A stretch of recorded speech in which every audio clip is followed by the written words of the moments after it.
Feliz Jueves, everyone. We are live. We have a very special guest in the house. I know no one's in the room yet. We're going to wait till someone drops up. Please show me a sign of life, Twitch. Show me a sign of life, YouTube. But you'll never believe who's here.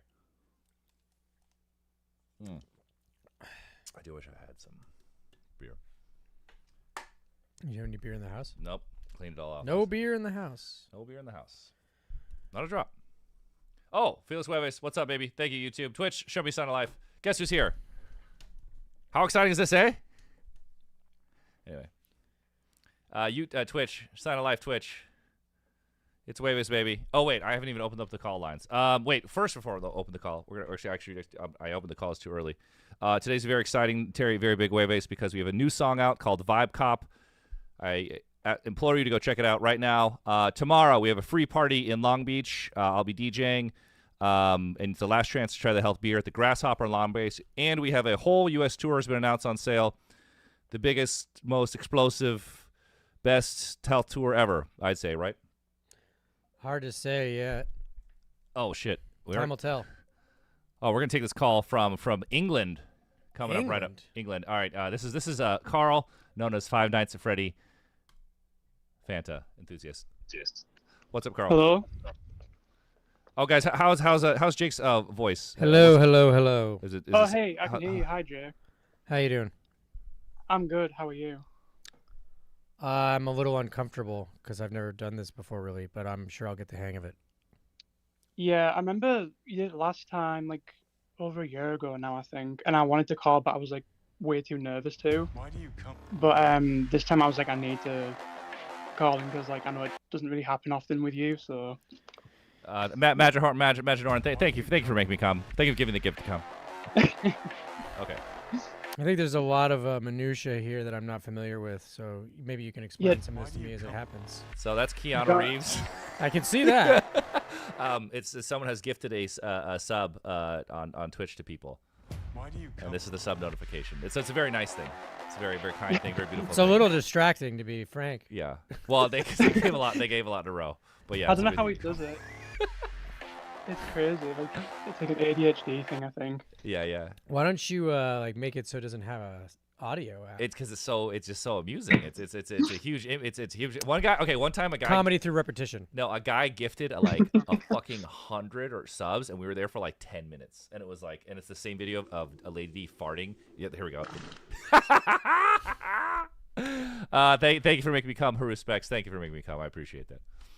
But yeah, I don't want to like waste anyone's time, because I know like people will. Yeah, actually, yeah. Oh, everyone, this is not going to be a long stream. It's a short stream because I got to go to the Tron influencer party to see Boys Knows DJ. Let the man talk. Sorry. Yeah, so I just wanted to say I really love the new songs that have been coming out. New videos have been great. I'm a huge fan of all of your stuff. I can listen to a lot of like the podcasts as well, because I just love hearing what you have to say. Like I think you're a very interesting person just to listen to outside of the music you make. Like I think you have a certain approach to thinking about things that just seem to resonate with me, I guess. You must be talking about me, not John. Yeah, you like John in some ways, but mainly you. Yeah, definitely you. Yeah. Not to sound like mean, but with John, it's like when I was in the podcast, it's very much like talking about like shitting pants and stuff like that. Yeah, and, like, salt of the earth stuff.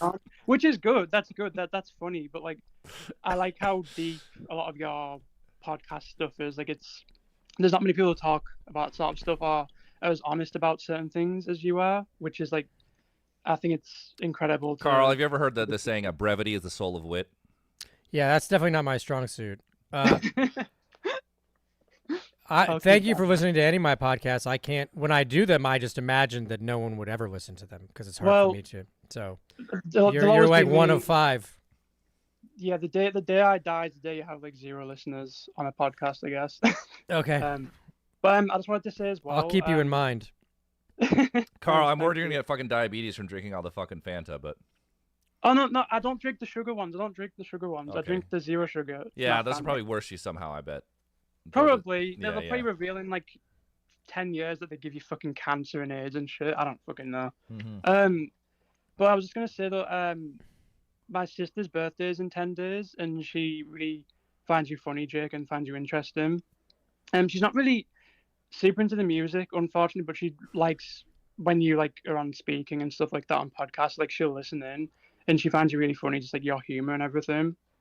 So she'd appreciate like if you could wish her a happy birthday. It's in 10 days, and also I don't know if you remember it, but that drawing that John sent you, where it was like the cat ears and the blush, and you were like, oh, I don't think that looks like me. That was her who drew that. Okay. So you want me to say happy birthday in 10 days, or how do you want me to? Yeah, to Jamie, if that's okay.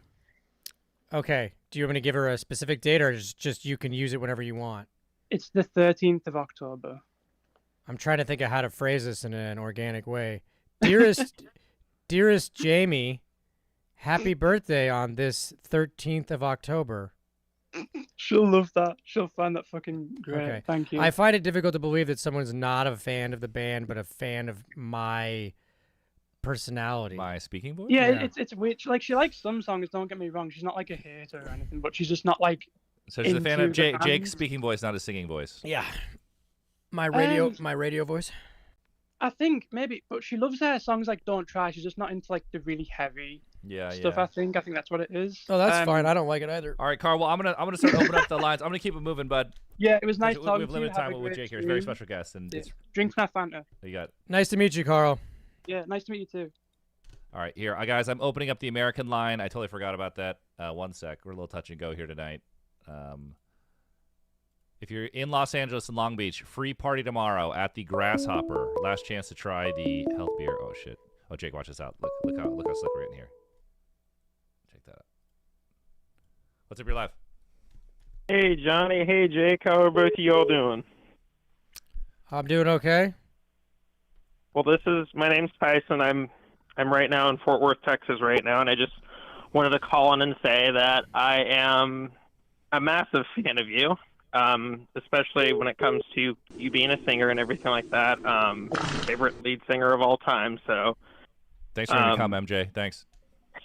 Big fan, and of course Johnny too. I try and talk to him as much as I can, especially when it comes to any Jueves streams, because Johnny, you're a delight to talk to too. But I was very excited to see you, or that you're going to be on the stream too, Jake, because it's the few times I've gotten to speak to you, you're always a breath of fresh air to do that with. So, congratulations on Vibe Cop, by the way. It was fucking phenomenal. I listened to it maybe like 20 times at work today.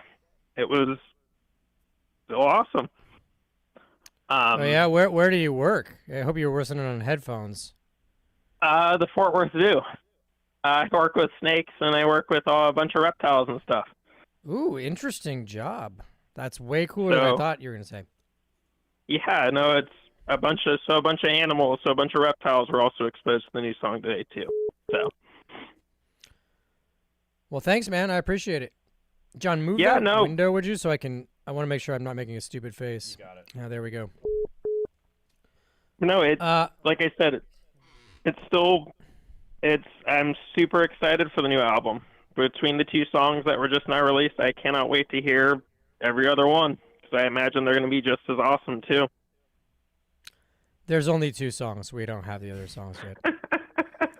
The next single will be very different. It will not be a dog fest, but it's great. It's true. Well, that's perfectly fine. Because like I said, fan of whatever the heck you guys put out. So awesome, everything. Man. But I hope you guys also will. I'll probably talk to Johnny beforehand, or probably more recently, but Jake, I hope you and your family have a great Halloween when you guys get there. Thank you very much. Maybe sometime if we're on tour in the Dallas-Fort Worth area, we can come visit the reptiles. Yeah, absolutely. Just let me know especially if it's your shindig, because I can get you a behind-the-scenes tour and show you everything. No problem. VIP snakes. That was sick, man. They can. All right. All right, thanks, bud. I'm gonna keep moving. But thanks, bud. Yeah, John, you're gonna have to let me know how you do the. Oh no, I'm only normally I'm more indulgent. I'm just speeding up because we have you for a limited time. Thanks, bud. What's up? You're live. God damn it. Hey, this is Mike. How you guys doing? What's up, Mike? Hey, so I have a question for you guys. Well, and then I have my suggestion at the end once you tell me your answer. So what is your, first I want to say the Gunship collaboration was the greatest thing ever. Super awesome. And what is your dream collaboration for the future? And we kind of discussed this off and on. We kind of already did it with the 9 Inch Nails one. So now everything is just bonus material. John, do you have one? Yes. Well, my suggestion... Rammstein, Metallica, I don't know, anyone. Really. I want to do something with The Cure, Robert Smith, New Order? That would be, God. Depeche Mode? That would be amazing. Yeah. I guess groups. Like The Cure, Depeche Mode, New Order, that would be my sort of... I really tried to do an Iggy Pop one. I tried really hard. We sent him songs. He's on our label, but I guess he wasn't doing collabs at the time. So maybe in the future. Wow. That's amazing. Yeah, the 9 Inch Nails one, amazing as well. Super killer. I mean, honestly, too, I'm tripping out just talking to you guys because I'm a huge fan, and you guys just do the best shit, and I love all the collaboration stuff. And wait, so what's your collab suggestion? So my suggestion is going to come way from left field here, but if I had a dream collaboration, it would be you guys and Bjork do a song together. Oh, fuck yeah. Oh, yes. Yes, that'd be amazing. Dude, if Bjork's watching the stream, please, we're interested. Dude. Stay tough. Yeah, I feel like the vocals would just be a fucking perfect match. And then all the music together, it would just be the raddest thing. Better at singing than me. It's you might say she has like a generational talent. The voice, But I'm in. I'm in. For sure. No, that's a good one. For sure. Well, the day that happens, you guys have to remember my call. You got it. No, I think we will. Yeah. Because I've never thought of that before. Basically because it's impossible. But yeah, I don't even know who does collabs with Bjork anymore at all. Are you guys have any plans on coming to Colorado anytime soon? We have a show for sale right now in Denver. Yeah, it's in April. Buy tickets right now. They're on sale now. Just announced. What's Mission Ballroom? Date? Look it up, bro. It's on Instagram. Yeah. Oh, that's it's on our website. Go to our website. Have you played Mission Ballroom before? Nope. Never. Dude, I'll tell you, you are in for a fucking treat. I am like a super audiophile, and concerts are like my favorite thing. I've been all over the place, and the Mission Ballroom has got to be the best sound in a place of that size I've ever experienced. I saw Sigur Rós there, and it was like bone chilling. It's just an amazing place. Nice. We'll get them tickets. You guys are gonna dig that. Well, I will definitely get tickets, man. You guys have a great night. Thanks for answering the phone. Cool, man. I'll see you. Thanks, buddy. Ooh. Sorry, I didn't mean to hang up on you. I actually wish you could just hang up because it's like it would be way fun. It's like they do on Well, you need like a little like fucking funny horn sound when you hang up. But I don't want to be a dick. I did kind of hang up a little bit on people, and then it's like people would get feeling certain. I felt terrible. So. Okay, well, yeah, we're not trying to do that. Oh shit, there's too many. I wish I could turn off this stupid ring for this thing. But what is this? That's WhatsApp for the international callers. All right. This is like fucking sensory overload. You're live. You're live with Senor Jake. Hey, what's up? What's up? Hi. I was wondering if you guys have been keeping up with the flotilla. No. The one that they just intercepted? I mean, I know I heard they blocked it. Yeah, they intercepted all of the ships last night except for one, and 484 of the activists are currently, they've been kidnapped and are in prison. Is that illegally? Is Greta Thunberg in prison then? Isn't she on? Yeah, she is. Yeah. I wish I could say I was surprised. No, I don't think any of us are. It's a pretty big bummer.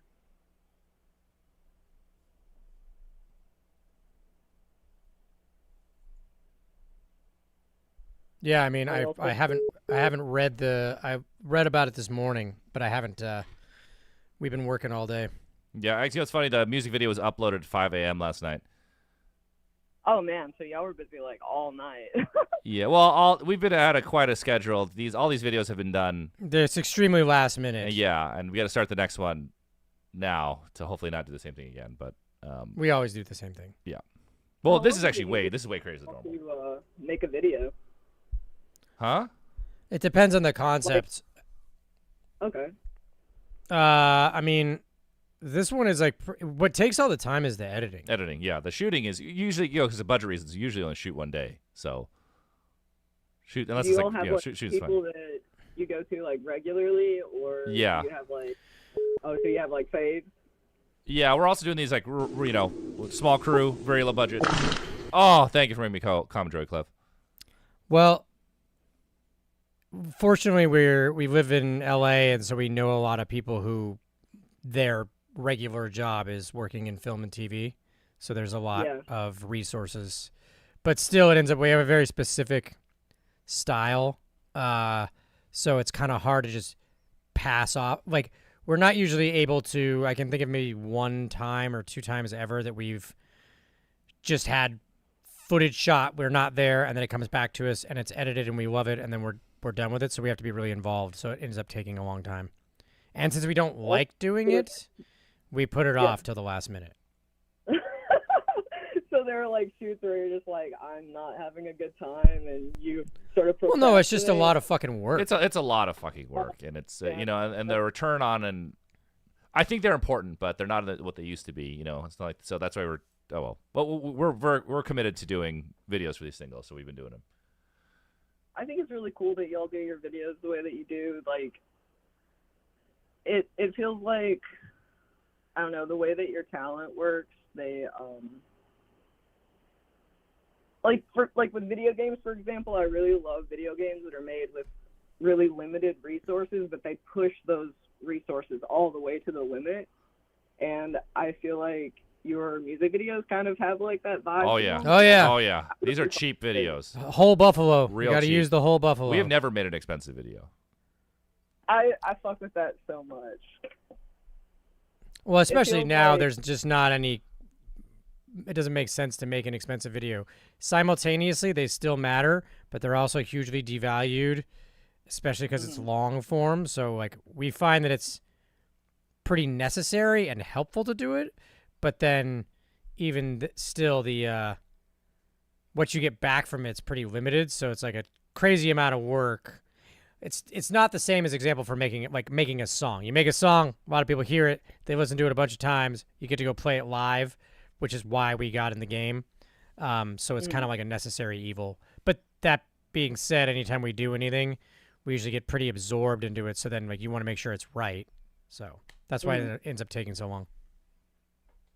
Okay, that's cool. Well, I appreciate you answering my questions. I just wanted to call and say that, ask about the flotilla, and also Johnny on not your last Jueves, but the Jueves before. Mm-hmm. You mentioned that Rat Wars and Conflict DLC are inspired by the global conflict. So, well, not directly. It's just like the name is relevant for our time, for now. But it's not like we're not writing songs about specific. They're not. It's not topical songwriting like a folk not like song. Specific stuff. Yeah, but there's a lot of reactionary stuff to what's happening. I think for everyone. Absolutely. Yeah. Also, when we were working on the album, fucking LA was just on fire. We're on our phones. We're doom scrolling all day. We're like, ugh, sucks. I think that's cool too. Like, doom scrolling is a really big part of our culture right now, and having music like art. It's not good. I don't recommend it. No, no. That's when the phone becomes your portal to hell. It's I think it's generally a negative. Like, there's a lot fewer positives than there are negatives to the phone. Mm-hmm. Yeah. Yeah. It's like a tool that people use incorrectly a lot. But just wanted to say, like, the last two singles have fucked. Really enjoying them. And, awesome, man. Appreciate it. Awesome. Thanks, man. Thanks for calling. Thank you very much. Yeah. Sorry to rush people along. It's just like we have a limited time. Oh, Jake, I don't know if you're reading the chat. They said, "I love you, Jake." I can't. Oh, okay. I'm not. This is like the fucking Matrix or something. There's just a lot of things going on. John's got. You guys can't see. There's a lot of screens going on Within those 3 screens, there's a lot of different windows. There's a lot of sound effects that are happening. Hello. Hello? Hi, it's Corey Borealis. How you guys doing today? Corey Borealis! Good name. Great name. Well, thank you very much. Is that your given name? It's actually a nickname that my dad gave me when I was just a itty bitty kid. All right. Good job, Dad. Dad's the best. Yeah, so it's a pleasure to talk to you both tonight. I never thought I would get this opportunity to.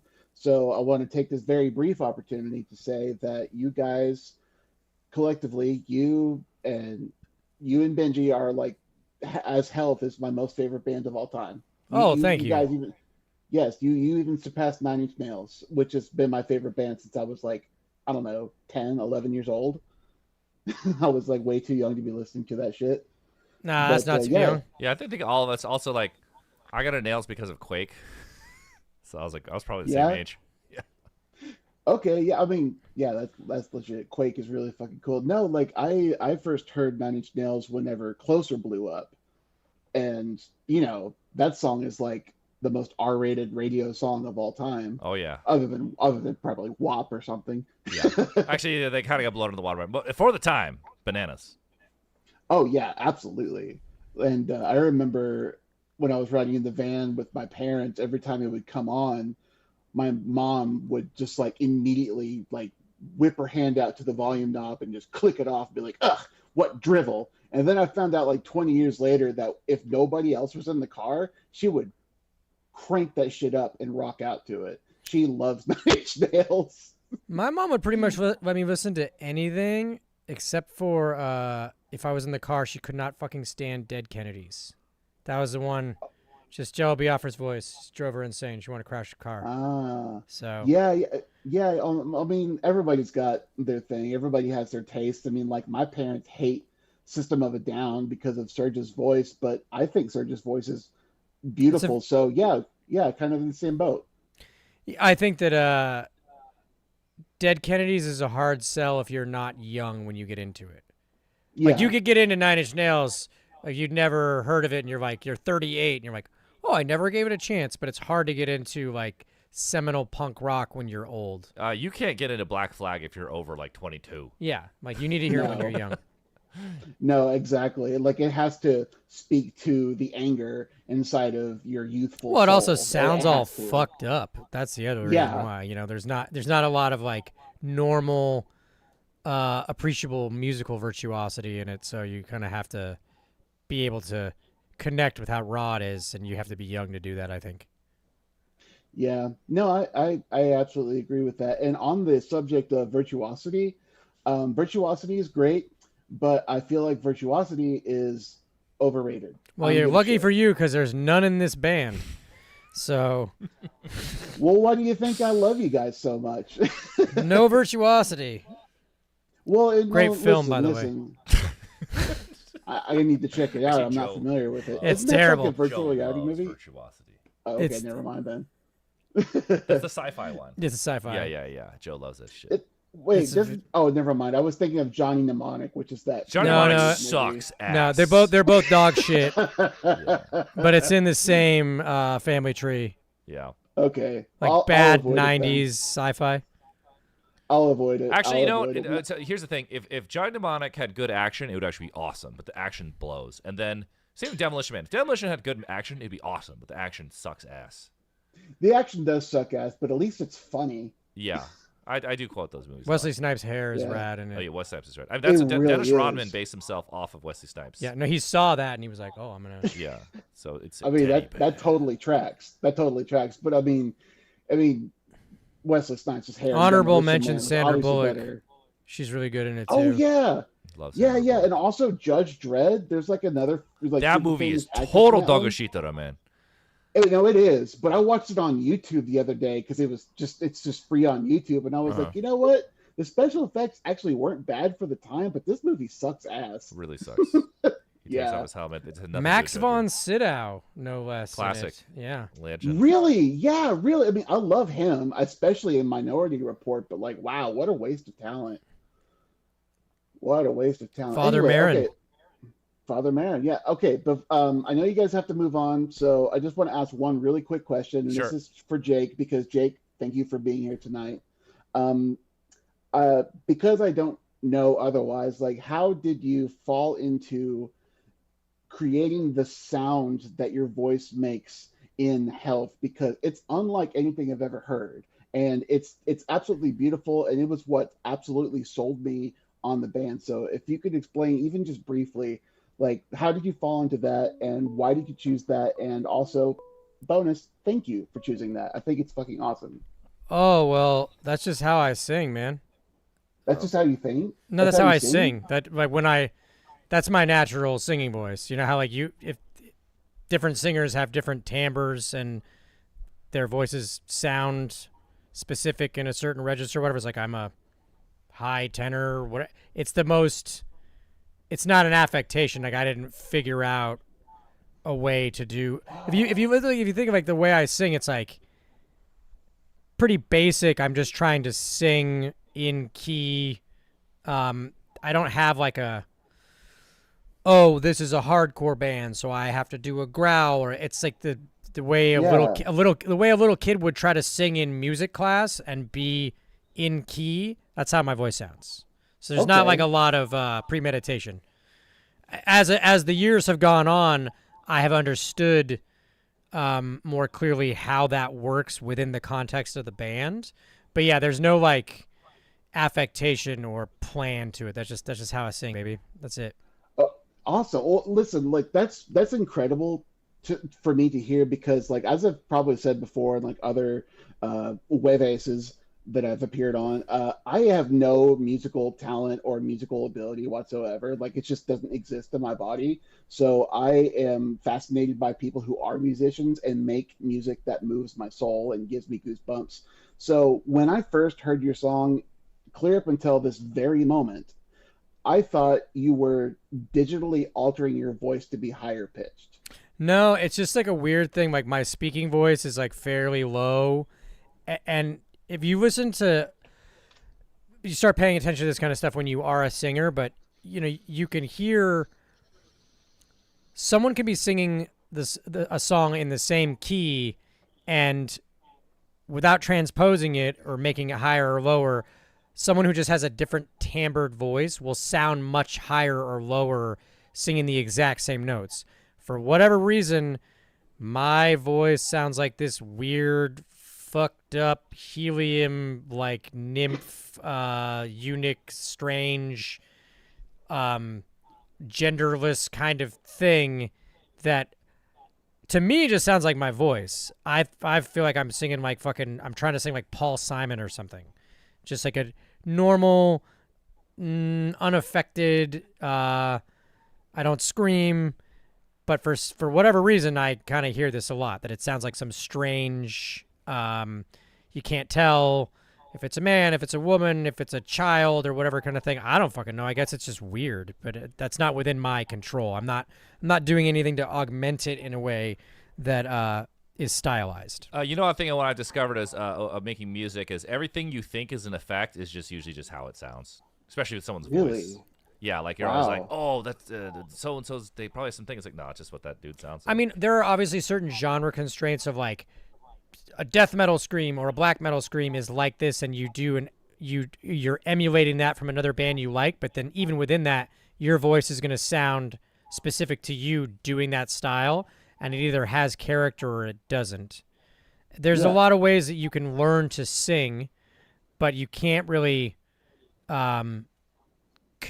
like the sort of thumbprint, the fingerprint, if you will, of your voice is very specific and it's hard to alter. So that's just how my voice Yeah. sounds. Well, that's wow. Well, thank you for explaining that so succinctly. That was so amazing. I probably used that word wrong. Never mind. Nope, that was. Um, I think that was good usage. I can't speak as cool. to whether or not I was actually succinct. Seems like I've been talking for a long time, but I hope that Well, explains it. clearly. Yeah, well, thank you for explaining it clearly because I was so deathly curious because I mean, I think your voice is beautiful, man. It's absolutely beautiful, and like I said, it sold me on the band. Like when I hear any new music, like the instrumentals catch my ear first, which is what Health did. But what makes me stay relieved is the vocals. Like when I first heard Megadeth, I was like, "Oh, what the fuck is this?" And then he opened his mouth, and I was like, "Nope." And I said, "Fuck no" to Megadeth forever. No, Hey, no man. hate to any Megadeth fans out there. No hate to any Megadeth fans. I get it. It's a Get on very all you specific want. sound. Yeah. I'm a Dave fan, but hey, man, I'm gonna cut you off. I'm sorry, but I'm keep moving. Have a good Thanks, night. Colin. All right, have a good night. What's up? You're live. Hey, what's up, brother? What's up, bro? How you guys doing? This is Nick from New York. What's up, New York Nick? Hell yeah. All right, couple questions. How do you feel about gatekeeping with regards to music in general? Do you think it's detrimental to the scene? Do you think it's a positive thing? Okay, I don't know how possible it even is with the internet, but I don't think gatekeeping gets too much of a bad rap. Obviously, you don't want asshole people like keeping young people out of the scene. But Berghain is considered the greatest club in Europe, greatest club in the world, and it's the most gate kept, fucked up entry system possible. So I think everyone's like, it's like this political thing. You're supposed to say that all gatekeeping is bad and gatekeepers always lose, blah blah blah. It's like, I don't know, man. Why is Berghain the best? I mean, do you have a more specific example? Yeah, push and pull. Because I feel like I don't want to give a overly general answer. Yeah, no, it's more like a reticent towards the heavier music scene and kind of industrial music. It's probably more generational. Yeah, we've never been in a position But where we want to turn away like, fans. We need fresh blood to keep things going. Definitely. You need young blood or it's over. Always. Yeah, for sure. And I think at least that is definitely happening in heavy music. And I know that some people are pissed off about it and like whining that it's not traditional enough or doesn't fit the right mold to be considered heavy music. But yeah, if you don't have things that are coming from young people, it's just going to die out. Even old bands, legacy bands, you need young new fans every year or you're going to die. And also, hey, shit was so slim for so long. I think people are kind of over that conversation. Just like, fuck anything. Young people are coming to the show? I mean, it's a really interesting thing, though, right now, because some of the more traditional forms of gatekeeping within, like, the critical community and press is that industry has sort of bottlenecked and died out so much that bands that have any sort of fan base, press isn't as critical as they used to be, because it's kind of like the organs of journalism need the bands more than the bands need them in a weird way, which is like a reverse of how it used to be, because it's so hard to find any audience that will listen to a critical opinion, because critical opinions don't mean shit anymore, because everybody's just getting all their content in digestible small, like the critical community is sort of just people on the internet. So I think that sometimes in a way we miss out on a little bit of the positives of gatekeeping, of arbiters of taste being able to say, hey, this is like a good thing or a bad thing, or you should check this out, without it having to be an algorithmic sensation first. But, then there's a positive of there's a lot of more grassroots, direct to listener shit that happens. So I don't know. I mean, I guess there's still gatekeeping. It's just all like fucking social media algorithms. Yeah, right. It's a computer bizarrely. Yeah, that none of us understand. That no one understands yet. Lets you see it or not. It's fucking. They'll go sheep it up. As a natural follow-up, I do this for a living, but like, how do you feel like the iterative process of like getting like, critical feedback or like some sort of feedback about your music, like, do you care about it? Do you kind of just like, how do we react to this? I'm very pro-critic. I like critics. I think I criticize shit all the time. I like the Fantanos of the world. I wish there were actually more. I wish there was like a Fantano that was like half the size that was also popular. But like, right now it's just like the game. There is press is mostly dead, and I mean the thing that's critics are mostly gone. Yeah. For us is like because our band started in a period where there was still that kind of gatekeeping. Like, it's a double-edged sword for me to criticize it overtly, because we wouldn't be able to be a band if there hadn't been that. It was at a time where it was like, you could get the right kind of review and attention in a place, and then you could get booked on festivals, and then the strength of how you played those festivals, like you made a fan base, and then you could tour and have a career. So for young people now, like if we were starting the band now, I would have no fucking idea what to do. Yeah, actually, that's a common question. Kids call and say, "What do you do?" And I'm like, "Just watch Jesse Cannon. It's a totally different game." But beginning of Health, if Pitchfork hadn't had given us that early support, we would not be a band today. No way. Actually, there's like 10 stories like that. Like without Max Payne, we're not a band today. Without this, we're not a band. Yeah, but there's like even Max Payne, like that. They found out about us through those channels. So it's like we came from an era, the band being able to find an audience in which gatekeeping was very beneficial to us. But I can also see how it was extremely frustrating for other bands that were good fucking bands too. So yeah, they had a lot of place of influence. If you get panned, people really will turn yin and yang. You know what I mean? What is it if you're an artist and like I don't know if it's still true, but like the New York Times like panned your shit, you were just well, I mean, for a long time up until like recently, it's like a play or a restaurant or something like getting slammed by the New York Times, like you're dead. Yeah, like it would ruin it, which is, that's definitely a complicated thing to try to weigh. But now everything is just shit, so I don't really know if like I can't say. Yeah, the bar is really low right now, and and all the critical outlets kind of need you more. It's like you're doing press for them now. It's very odd. Yeah. I mean, I don't mean to be too curmudgeonly. You guys have somehow like cracked. You guys have seemed like you somehow cracked the code. Nobody fucking cracks. Nobody cracks code. You know what's so funny? Bands when they get big, it's always like everyone like moves it, like they reverse engineer. Like, see, they did this and this. It's like no. If that worked, then everyone. It's the same shit that everybody like talks about with politics or whatever. They're like, it's like, oh, they're playing 4D chess. It's like no. Like it's like the system is so complex. The number one thing is just like you have to be lucky. Like it helps to have some talent.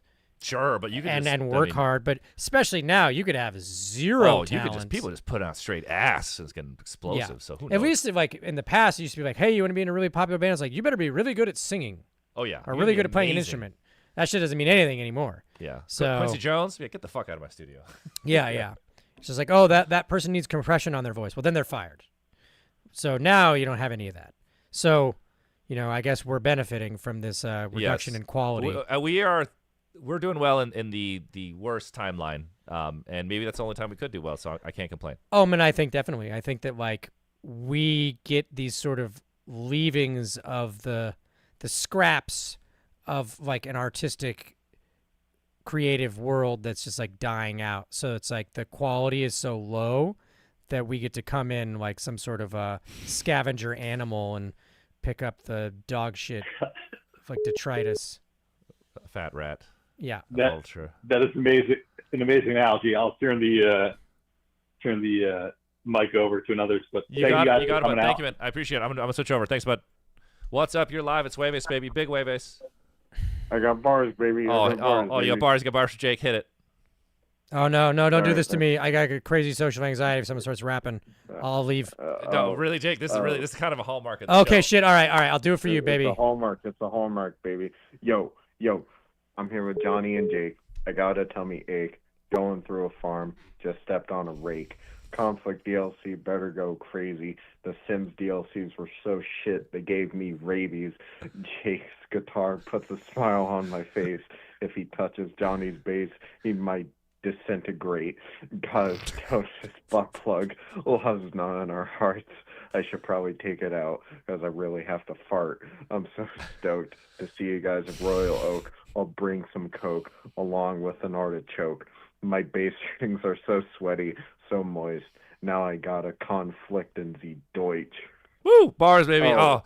Jake bars, really baby. sat through that. This is a rare form. That was hard for me. Yeah. I'm gonna be honest dude, with you. thank you, man. But good job. I appreciate the bars, baby. Yeah, thank you. That's good. All right. I'll see you at Royal Oak. Call me. Oh, you have something for Jake? Go talk Jake. Yeah. You're not gonna drop the mic after that shit? All right. No, hit me. Whatever you got. What are your pedals? What pedals do you use? Well, touring wise, we do not use pedals anymore. We are both using Neural DSP Quad Cortex, which is I love it. I can't recommend it enough. I love the Quad. It's pretty amazing. But historically speaking, those are amp and effects simulators. they're just like very clean, portable, easy. There's no distortion. There's no feedback. The noise cancellation is just. But incredible. in the past, I think we both had like a pretty signature pedal chain. So like my sort of quintessential guitar sound is like an Electro Harmonix Pog. With the normally I wouldn't give away these professional secrets, but who gives a shit?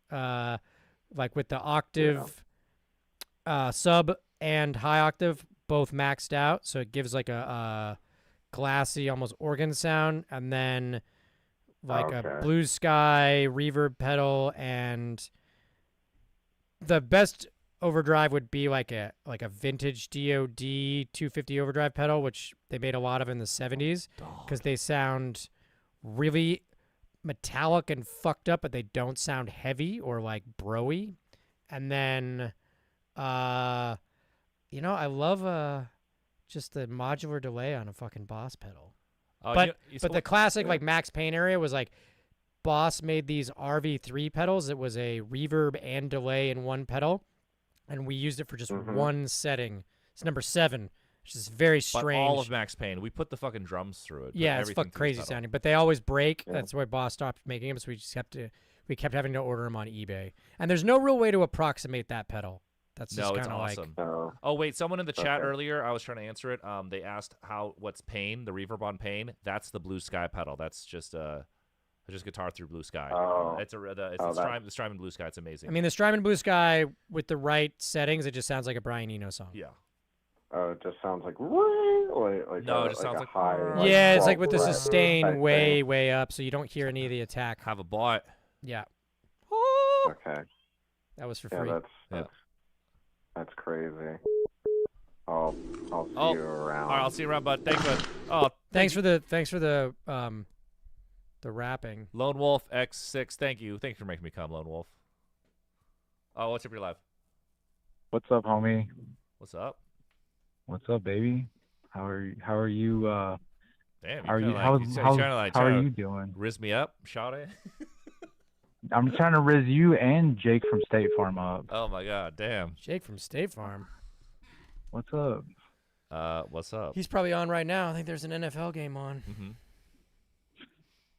Mm-hmm. I've never heard Jake talk before. I mean, I've heard him talk before, but I've never seen him on the stream before. And you'll never see me again. Damn. No, I'm kidding. Shit. So you'll be like a hologram whenever yeah, like you're Tupac. gonna be playing in Austin, like the Tupac concert. Yeah, exactly. Not exactly like Tupac, obviously, but. Oh, okay. Oh, Robot Tagone. Thank you for making me come. Thank you, Robot Tagone. But yeah, I mean, this is pretty cool. Like it's like a treat, you know. It's like a better treat, you know, better than the usual butt plugs that my friends give me like every few months. Damn, you go through butt plugs that fast? Yeah, they say like use this, and then I'm just like, all right, cool, and then like send it out in the mail or whatever. I'm like, all right, cool, but I have a question, man. Yeah. So, you guys gonna like have like more tour dates like after the tour that you guys are gonna be going for this coming year? You mean we'll have European ones specifically to European specific? Ones? Yeah, we'll have European, then we'll have Australian tour. Australian dates. ones. Oh, okay. We fucked up. There's no Atlanta show. We might try and have some. We'll make Atlanta happen. Yeah. There's just San Antonio. San Antonio? No, you're gonna San Antonio. You're gonna have to travel. You have to hoof it to Dallas or Austin. Yeah. Sorry. We just played in San Antonio last year. Yeah. I know. Well, that was cool. Like San Antonio was fucking badass. It's a great show. Yeah, I love that show. I know I keep mentioning it. Like I keep mentioning it, like San Antonio. But I remember like because you guys went this year, like earlier this. Like I think it was in May. Yeah, it was in May, like around Cinco de Mayo, and it was like a holy shit moment, you know, like seeing you guys in San Antonio for the first time when you guys have been in San Antonio before at the Paper Tiger. Just so people understand, the listeners out there, is that like bands very, very rarely ever, because there's a lot of times the tour gets posted, people come as like, you hate Florida, you hate wherever. It's like, bands do not give a fucking shit about, like, they like to be able to play to their fans. The only thing that ever affects a routing like that is if you at a certain stage, unless your band is just on some crazy, huge growth trajectory, you can't really play in the same place within a year. You could come back for a support tour, but, you know, like, the people who just saw us there, like, you might want to see us, but what if 80% of the people who went to the last show were like, I just saw them, I don't need to go to the show again? So our booking agency, which are like, you know, the dogs, they're like, we do not like to send our artists back within at least 12 to 18 24 months. 18 to 24 months is that so like, Right, you know, just any there's nothing personal going on to anybody. Or like Florida, it's like you hate Florida. It's like, no, Florida is a peninsula. Florida's a shithole anyway. But it's a peninsula. There, if you go down there, you have to come back up the same way. That's why tours don't get routed. We have never played Miami for this reason. You know, I would love to go to Miami. I've never been there. I want to go to Miami too. I actually like Florida. I like, it's kind of like California, but kind of like really like trashy, like porny. I mean, it is the prototype test kitchen for everything that's wrong with America. Yeah, but everything in Florida is just like kind of nasty and just like. Well, it's sort of like it's like a weird humid Las Vegas where it's like it's capitalism extrapolated to its furthest extent, where just like life doesn't matter anymore. Yeah, it's interessante. It's interessante. But anyway, it's very convenient that you guys are talking about Florida, because this is a question that I was thinking about today. Because I asked about Edge Runners season 2, if your music was going to be in Edge Runners season 2, and Johnny said no. But I was going to ask, you know, like, are we going to hear your music in GTA 6? You know, you guys got history with Rockstar. Well, which is Max Payne if 3, we cannot tell you one way or the other if we knew or not.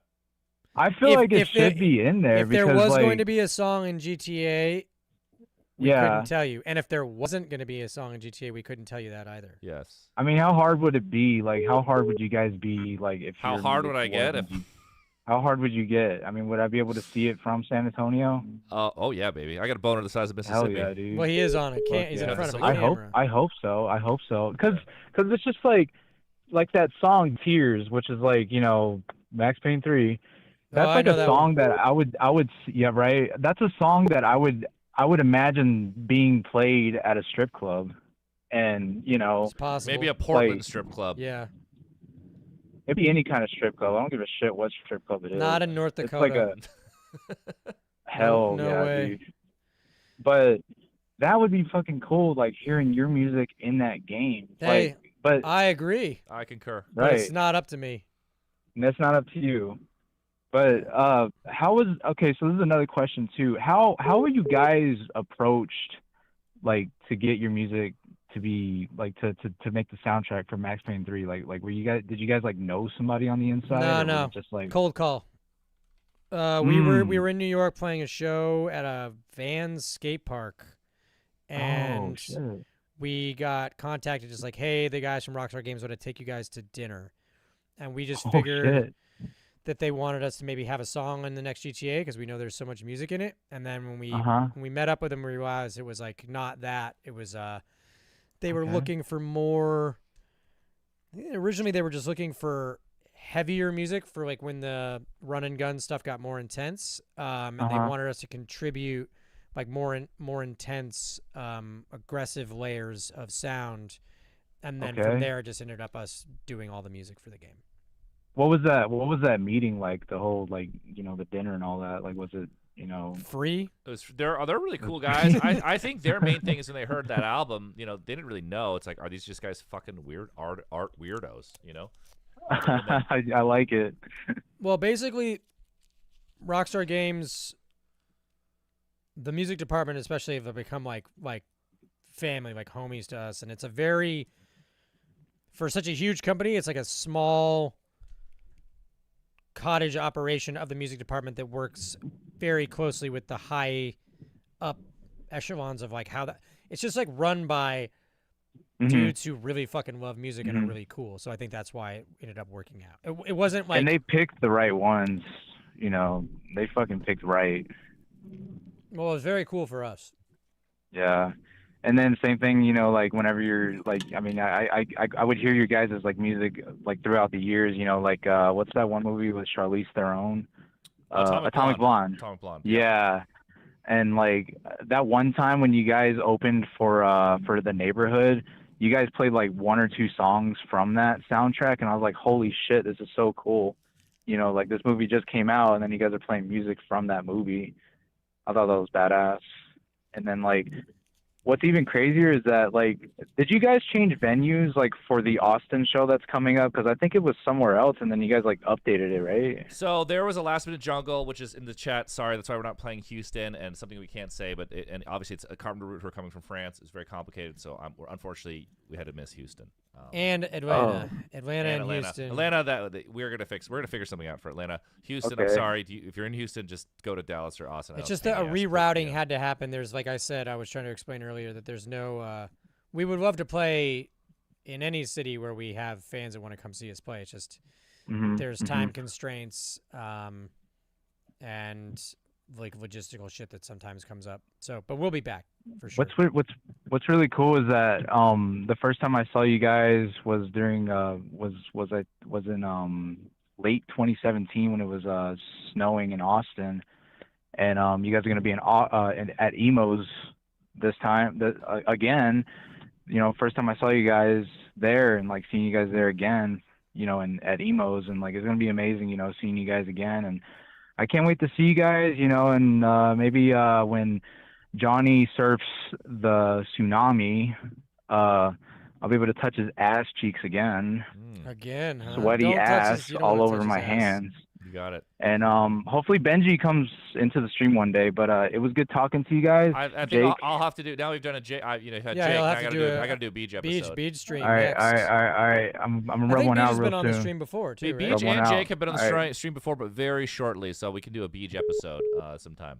Ooh. All right, I can't wait. Good night. See you later, See ya. alligator. Oh, Jake, the chat wants to see your tattoos. Now, how you explain them? What do you mean? There they are. You can see them. Well, here, so they want to know if they're cyberpunk blades, but actually, it's the artwork from Rat Wars. Yeah, I mean, the tattoos that I like to get are very like specifically abstracted, and I want their aesthetic value to be like I want them to look. Well, this is my son's birth date in Roman numerals. I've had this shit since I was like 19. I can't remember. I have a big tattoo on my leg. I got another. That's Raymond Pettibone. Yeah, I have art from the cover of Everything Went Black, but reversed, the Black Flag record on my leg, and then I have something from the Whole Earth catalog. I don't know if you guys have ever seen those. Pretty rad, like DIY, like all-purpose magazines from the 70s. Oh, hey, what's up, caller? Hey, what's up, guys? How are you? Jake, they want to know if you have a Crass tattoo. You know, be kind of cool. I've always the thought 4 about bars is the coolest tattoo. Yeah, I think.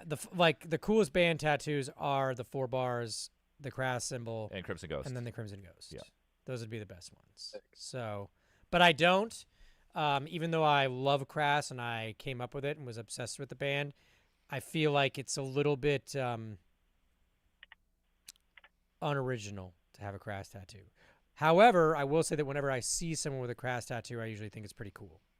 Oh, what's up, caller? If I was gonna do it, I should have done it when I was dude, younger. It's all good. I don't want to interrupt. Oh no, it's good. You're good. Yeah. Sorry. Go ahead. No, dude, don't worry. I gotta check the new song. I was busy at work all day. I'm gonna do that. Oh, wait, hold on a when I get second. off. Jake, I'm just doing this just for you. I'm gonna run out of the room because I'm about to just rip the ass of all asses. Wait, so you just you're gonna fart? I'm gonna fart and come back. Because don't take a shit. You leave me here. I won't know what the hell I'm doing. I'm just gonna fart. You know how it's been lately. With Yeah, this. it's been really I've bad. been cooking a lot of Korean food. I've been experiencing my heritage.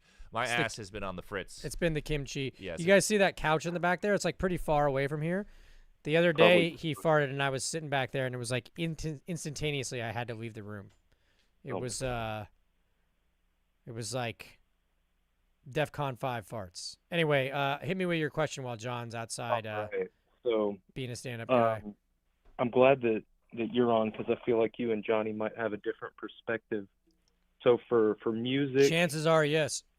In playing and performing, do you find that it's more, I guess, an outlet of enjoyment, or do you feel it's more cathartic and working through issues or problems or I guess other feelings, or is it just a lot of fun, or is it both?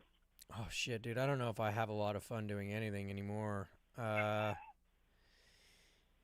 mean, I'd say it's a little bit of column A, a little bit of column B. I think my relationship with that would be distinctive of John's, but yeah, there's definitely a fairly significant element of catharsis for me in terms of working on music and performing it. But it's also it's what I wanted to do. I never wanted any other job more than like being able to make music and be in a band. So I'm very appreciative of that. And so, yeah, it can be fun. But yeah, I do think that there is for me at least, necessary element to it in terms of processing subconscious and conscious pain and issues and maybe more just kind of trying to remake. I think one of the appeals of creativity and art in general is the ability to reimagine reality in some sort of formulation that is more. That's what you get for fucking up my eloquent little diatribe here with your blatant capitalist shilling. Yeah, for just try to express yourself in a way that is a preferred reality to how you want to feel emotionally. So I think that's what I get out of it. Dude, that was fucking sick. No, I love hearing, how you work through it. Because for me, like, I'm not a professional. It's mainly just enjoyment. Like, I play the drums, and it's just fun to, screw around and, make something that sounds nice and practice. But the catharsis is like, I do that, going to the gym and, taking something painful and building it into a positive, because it hurts after a while. So it's really interesting to hear how you're taking any bad themes, anything bringing you down, warping it into something that you get enjoyment out of, something that's utopia is like unattainable, but like something good like that. It's really cool. Yeah, I mean, I obviously it varies from person to person, but like when you're really connected to some form of art, whether or not you're listening to a great song or seeing a great film or a painting or reading a poem or whatever, when it really works is when it's transportative. It sort of takes you out of your reality and makes you feel some deeper layer of emotion. And I think that's what's appealing about making music too, is getting to sort of generate that for yourself if you can. Most of the time you don't feel like you do, but that's the goal, I think. Okay. So do you sometimes, because you said you don't usually, I don't know if usually, but don't feel that yourself with the music you create, do you not enjoy that as much until maybe you hear it's done that for someone else, and then you maybe like that song more? Is that something that you consider? I mean, I think that, yeah, I definitely consider that. I think that's what makes music, at least for me, I'm biased because I'm a musician and we're in a band, but I feel like that's the one part about it that is so there's an extra layer of it being rewarding, because you get to if you enjoy playing live, or if you do play live, obviously if you make a film, you could, if you're lucky enough for it to be released and people are reacting to it, then there's some continuation of your emotional conversation you're having with people. But with music, you get I feel most in it when you're writing it, and then there's some sort of alienation or isolation and distance from it once it's released. And then when you perform it live, and if it affects people and connects you to them, there's a reciprocity that happens that I think is a very distinctive virtue of music. You get to make the album, but then you get to re-experience the album with your fans. You're feeding off the audience, and they're feeding off of you. Whereas if you were a painter or an actor, or like, I mean, I guess if you were a stage actor, there would be that element, but I'm not very familiar with that. But so to me, that's it recontextualizes it for you. Yeah, that's really cool. I get that. See, I'm having this really serious conversation here, and John's just laughing. Oh no, I'm reading the chat. Sorry. Oh, I know. Keep the chat. Sorry. Oh, I'm not trying to undermine it. My eyes are too fucked up. I can't even. I'd have to like squint. I just put on the serious cap to call in. I'm always. No, that's all good. Also, everyone in the chat is asking where Jake's cat ears are. The other set of headphones I has also has cat ears. Jake went through the painstakingly removed them. Yeah, fuck that shit. Come on. Everybody's got to have their brand. You guys, no. No. That's funny. It's got to be me. It's cool. It's cool that y'all seem different and just mesh and create cool things. I feel like that lends itself creatively. I feel like y'all maybe even see things in a different light, and it comes together. Oh, we're definitely different. I think what makes everyone in the band is pretty like heteroflexible when it comes to music and how we think about music. So we can, it's like fire and ice. Yeah, and so like curious. I'm fire, Jake is ice, and Beej would be like lukewarm water. And we make lukewarm water. Yeah, we make which is Beej. You make cum metal. Yes. Yeah. Yes, we do. Fire, ice, cum. Hot cum. Just hot cum. Frozen cum. 100% pure cum metal. And I hope you guys all heard the freshish song today, Vibe Cop. Yeah, I'm gonna listen Very to heavy. that. A lot of dog. It'll rip your dick off. I was too busy at work, couldn't do it then, but I'm gonna partake in that shit pretty soon. Oh. And I'm looking. Oh, sorry, Donna. I was about to respond. No, keep it going. I gotta piss really bad. You'll be okay without me. I'll do my best. Keep on the line. No problem. All right. Wait, one thing. I was going to talk to the chat for 1 second. Who's the guitarist in the Vibe Cop video? So Vibe Cop, that is none of us. Willie from Lamb of God plays guitar, but he lives in fucking Virginia. I had this thing. I wanted him to film himself on on an iPhone to put in the video, and he was too busy. And I'm actually glad we didn't do it. So we hit up my homie Mario from the metal band Thrown into Exile, and we just filmed him playing the song. And it's kind of perfect that he looks like he's like in Megadeth, like 1986 or something. We just put him in the video. So. Because it's just like we shot the video without the guitar player, and we're like, this is really weird. Like you hear so much thrashing and no one's playing guitar, so we went back a day and shot him and threw him in there. Oh, I can't wait to watch it. But yeah, that's Willie Adler, Allege, Lamb of God. Motherfucker knows what he's doing. We called him last minute when I played the album for Perturbator. We were like up late drinking. And he played me his new album, and I played him our album. I'm like, hey, the album's not done, so if you have any comments, tell me. And he's like, I like every song except this one. The riff fucking sucks, dude. I'm being honest. And I'm like, oh, the riff sucks. And I'm like, fuck it. And we hit up Lamb of God. I'm like, can you help me out real quick? And he's like, I got you. And we're like, damn, he's good. He's quite good.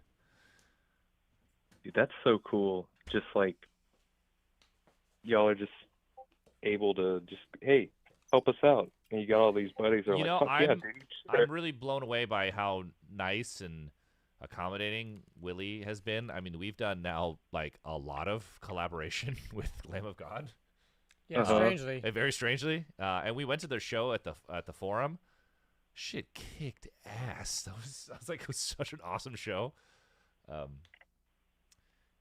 Yeah. Do I have a bidet? I have one upstairs. I rarely use it. I kind of just go You dry. should be using the bidet. I do it sometimes. Your fucking it butthole must be like. Dude, you're fucking Death Guard, Johnny. Like Nurgle. I'm more of a Slaanesh guy, I think, but I do have some Nurglish. It must be like right now you're maybe a lot the of rest scar of you tissue Slaanesh, in but your ass is Nurgle. My ass is Nurgle. Like just that one. Yeah. Your ass is like a Mel Gibson Man Without a Face. It's like scarred over. What is it? The Great Unclean One? That's me. Yes, Yes, that's yeah. you. Yeah. Plague burst crawler. Yeah. I'm happy that you have said a few times that you're going to make it up to the Atlanta fans.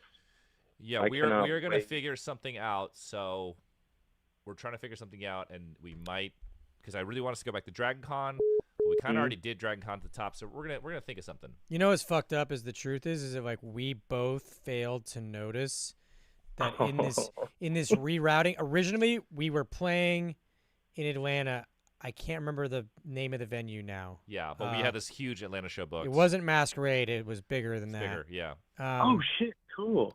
But both Jake and I, independently, the dates got changed. You just didn't notice Atlanta was on there, and when they came out, because they kept moving it around, and so we were like, "Oh, that works." Like, "Oh, I don't want to lose that." And one of the original just Atlanta people, one of the original issues was we were like, "We can't lose Atlanta. We're not gonna like cancel an Atlanta show." Yeah, especially after the Dragon Con, which is fucking. And massive. then the routing changed enough times that it just kept coming back to us like, "Are you guys cool with this?" And we were like, "Looks good." Yeah.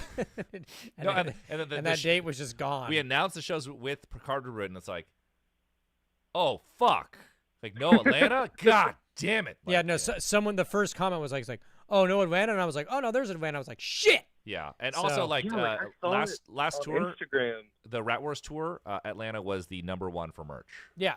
Yeah. We really wanted to go back. Yeah. And no offense, but I don't want to play Dragon Con because we're gonna have to. So we're gonna figure something out. Cool. Because I called you a while ago, Johnny. I told you I'm gonna bring you a 40K mini just for you. It's very common, actually. I get a lot of people bring me 40K minis on tour. Quite Bring a bit. that. I'll paint it up for you. Well, I'm you can bring whatever you want, but Give 'em to John. I don't need I'm a any. Blood Angels guy, but I'll take anything. You don't want a gift, Jake? You don't want something? Just not a Warhammer figurine. I don't need that. Oh no, but like anything cool. Like you want a Chick-fil-A sandwich? That's Atlanta. We have those here. Chick-fil-A We here, have those you know. here, yeah. No, I do not want a Chick-fil-A sandwich. Okay. I don't need any food. My dark chocolate. I don't fucking know. Be creative. All right. I'm a bit of a You got- minimalist. I don't need any like tchotchkes. Okay. Alrighty, well, I'll let y'all got get it, bud. on to the next Thanks, folks. man. Thank y'all for everything. Y'all have a great night. Appreciate it. I'll see you. Thank you, buddy. Very nice. Yes, we will figure something out for Atlanta. Huge oversight. The Great Oversight 2026. What's up, your live? Hey, what's up, Johnny? Jake, how are you guys? Can you mute that sound? No, it sucks. The stupid WhatsApp gives you like no Jesus options. I hate fucking I mean, I can Christ. just close it, but it's for international calls. Sorry, sir. Go ahead. No, nothing. I just wanted to say hi. I watch the stream every Thursday, and today is actually my birthday. Johnny, I didn't get my text message. Dude, I'm okay, kinda the sad reason why I about it. haven't texted for anyone for their birthday is there's this weird thing with like Texas and the law, and I can't accidentally text someone from Texas right now. So I'm like very barely using the phone. I only use it in areas that are not Texas. Fuck, I even forgot to text people about the fucking party in Long Beach. But What whatever. is going on? Anyway, happy birthday. Yeah, happy birthday, bud. Hey, thanks. I appreciate it. I mean, I took the opportunity to make a call because I was too scared to fucking call. I don't know why, but I say, fuck it, I'm going to do it. So anyway, just want to say that the new songs sound amazing. Can't fucking wait for, I'm probably going to go to the Monterrey because I live in Laredo, right next to the border with Mexico. Nice. So I'm probably going to go to the Monterrey show and definitely going to go to the Austin one for the new tour as well. I was lucky enough to see you guys in San Antonio and in Austin as well in the festival, and those were amazing shows. I got to meet you both guys. Johnny, I don't really remember, but we geek about Night Rain that it was about to release, and I got a chance to meet Jake, and he was very kind about.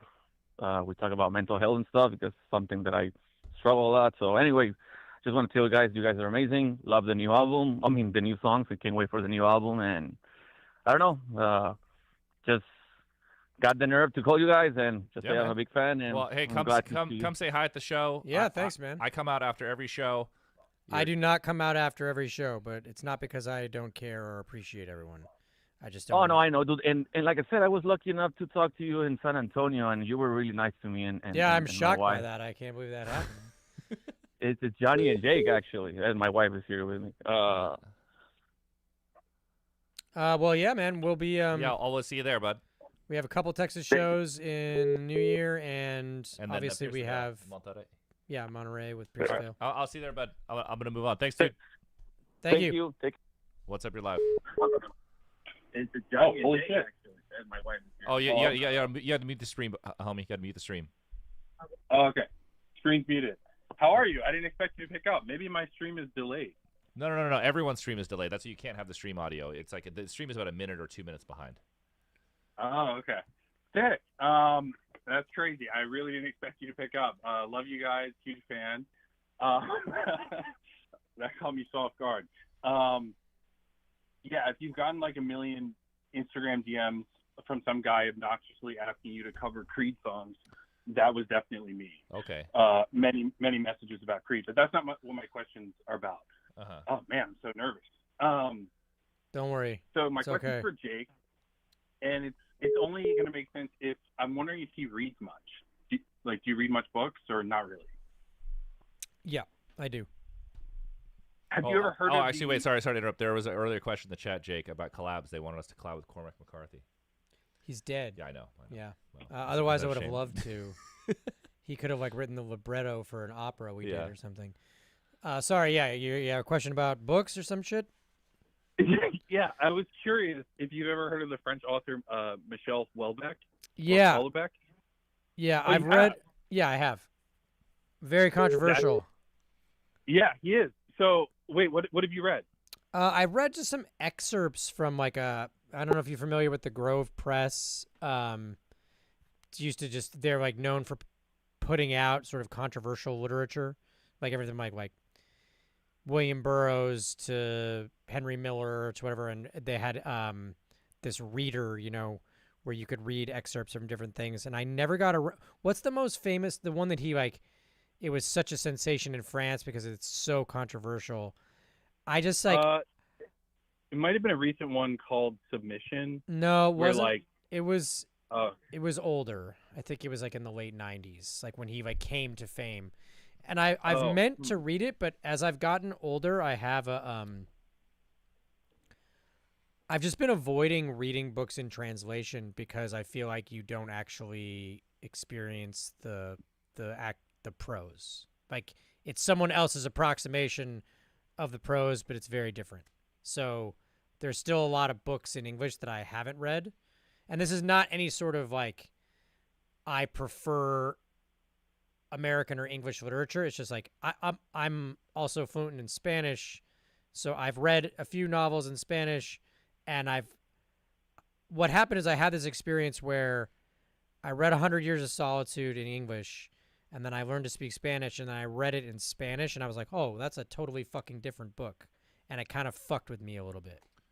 It's great because it's so interesting. good in English. It's incredible in English. Yeah, I love it. It's so much better in Spanish. Really? Well, I mean, and it it's makes so sense. It makes fucking it's not sense. just that it's so much better. It's the way the surrealism works is completely different. It's it's not even. It's someone had to have So I would imagine, well, I don't know. You say Welbeck in French or Hollenbeck or whatever. I would imagine. Yeah, I think it's Welbeck, but I think it's Welbeck. I read all this Celine shit when I was a kid, and I read Flaubert and all these things that it's not I don't think it has value. I just think that I'm at a stage where like most of us, all of our fucking brains have rotted. So I do still read, and I try to always have a book that I'm reading. But when I read fiction, which has been less frequent, I tend to try to read it. I can read in Spanish, but it's really fucking. It's more time consuming. It takes a lot more bandwidth. So I haven't read the Welbeck yet but I should, because I'm sure that the ideas are just as pertinent as whether or not I'd be reading them in the original French. But I mean, I think you definitely should. I mean, I read quite a few French books because obviously I can't read French, and so this is going to make sense now why I'm asking this fucking random question about a book. on this stream. But that's amazing that you know who he was and that you read and stuff. Obviously, you're really well read. But yeah, I read like 4 of his books last year, and they're super fucking depressing. And as I was starting to get through them, I almost regretted reading like 1 or 2 of them just because it was so depressing. But as I was getting through them, and I was looking at pictures of him, I was like, oh, he kind of like looks like he'd be like related to the singer of Hell. I mean, he's terrible looking. Don't take that as a offense. Yeah, I think I like, remember maybe that. Your old uncle or something. In my head just now, I was like, I'm pretty sure I've seen pictures of him, and he looks fucked up. So thanks. Yeah, he looked fucked up, but like he'd be like your fucked up crazy uncle or something. I don't know, like distant relative. His books just remind me so much of your like the vibe of his characters reminded me so much of like my own depression and just like the lens I see things through, and then it gave me the same feeling of when I listened to Hell, even though it's totally unrelated. But it was just like his work reminded me of your work so much, and then when I saw the picture, I was like, oh, you kind of like vaguely look similar, and I was like, I bet he reads. Like, I think I saw a video of you guys at a record shop, and you were like really, really into it, and I was like, I bet he reads books too. Well, I think when I was younger, from the synopsises that I've kind of read, I kind of like was trying to gauge whether or not I'd be interested in his body of work, and read a bunch about it, and was reading some of the plot lines. I know that they're not like plot driven, but it sounded incredibly bleak and incredibly depressing in a way that I probably would have really resonated with if I had found it when I was younger. But now I got enough fucking baggage and shit to carry on my own that real. It's just I might be like, this is kind of I already got a lot of problems. Chat. I don't know if you guys know, Jake has a literature degree. Yeah, you know what you can do with a degree in literature? You could start a band. Hey, he writes That's lyrics. about fucking it. He writes lyrics. He's using the degree. Yeah. I don't think you can even get a job at Starbucks now with a literature degree, but you can start a band. That's about all you can do. Well, I think you made the right choice. So. I even had a focus in literary theory. Like that's fun. Oh boy, that is. Bullshit. All right, well, that's like the most random question ever. I'm sure everybody in the chat is just you got about. I'm going to move on. I'm getting a million calls. I'm going to see about. All right, thanks. What? Oh shit! How many goddamn? We're juggling here. Okay. Woo. Jake, who's your favorite writer? They're asking. Fucking shit. There's so many of these. What's up your life? Yo, Johnny. Yo, Jake. How's it going, guys? Good. I'm just trying to navigate this minefield of insane sound effects that are happening in my headphones. So those are all the WhatsApp calls? No. So that's what this is. We're on WhatsApp now. That's the Google Voice. There's two lines. Yep. There's two ways to call. Okay. Go ahead. I'm Sorry. calling from Canada out here in Alberta. Oh. Okay. Young Sheldon up in here. Oh, young Sheldon, what's up, baby? How you doing there, bud? Where in Good, Alberta? bud. That's just the province. Edmonton, Alberta. Edmonton. I got a cold right now though, so I can't really do my accent very well. It's cold up there, yeah. But he's saying it's getting really fucking cold, bud. Yeah, that's pretty good. But yeah, I buy it. Oh yeah, I turned it on. Honestly, I don't have it naturally, but all the hockey bros do around here. I know you're a sports fan though. That's pretty crazy to figure out. But Me? Yeah, I'm gonna get to my question I got for you. Yeah. Jake likes right? American football. I am a very big NFL fan. I'm missing the fucking NFC West divisional game right now between two teams that I hate just to do this stream. Normally I would be watching football. I appreciate this stream as always, Johnny too, and it's a pleasure Jake, you like the having you Mariners? here. They're asking. I'm not a baseball fan, but I was a baseball fan when I was a kid. But for anybody who is paying attention, like historically, being a Mariners fan has been like a terrible, terrible thing. So I know that they're supposed to be good. I know they're in the playoffs. My emotional sort of feeling is that it's gonna just end in pain and sadness like it always does. So I haven't really decided to hop on like a fair weather bandwagon yet, but my dad is very excited because I'm from Seattle. Also, another question for the chat, Jake. Jake, do you listen to American football? No, I like that one song when I was a kid. I like the meme. I didn't even know.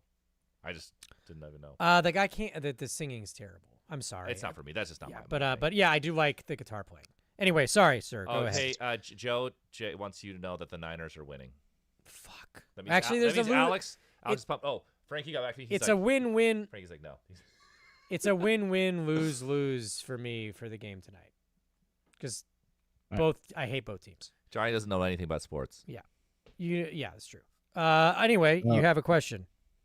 Yeah, I was just wondering if you're like impressed by how far Johnny has gone from just a bass player playing with pedals on the ground to like full-on music production now. I mean, it's a weird thing. Like this boy from. Yeah. Like it'd be way strange for me to be like, "Wow, John, I'm so proud of you." I just wanted to tell you that I've been watching your evolution from afar. We don't really compliment each other very much. No, we don't have that kind of warmth. But obviously, I think everyone we have improved so much in this band. But I'm never like, Jake, I think you're really killing it. Right I think that would be very awkward. Yeah, we don't talk like that. So, in answer to your question, no. Yeah. But sure, good job. Yeah, I think John works hard. Well, where was the break that you really saw? Where did you really see him getting away from the pedals and starting to get on the computer more? Was that like Death Magic era? That was it. The making intention the video game was for Death Magic. I guess that's when we really started using the computer more. Was Max Payne, but I was very bad at it, and it took me way too long because very inefficient. Now you can do it a lot faster with YouTube, but. Yeah, I guess a better way would say it then. Is he more efficient now? Well, I remember when I was trying to do electronic in Ableton, I would bring it to the guys and play it for them, and Jake and Jude were like, "That's not good."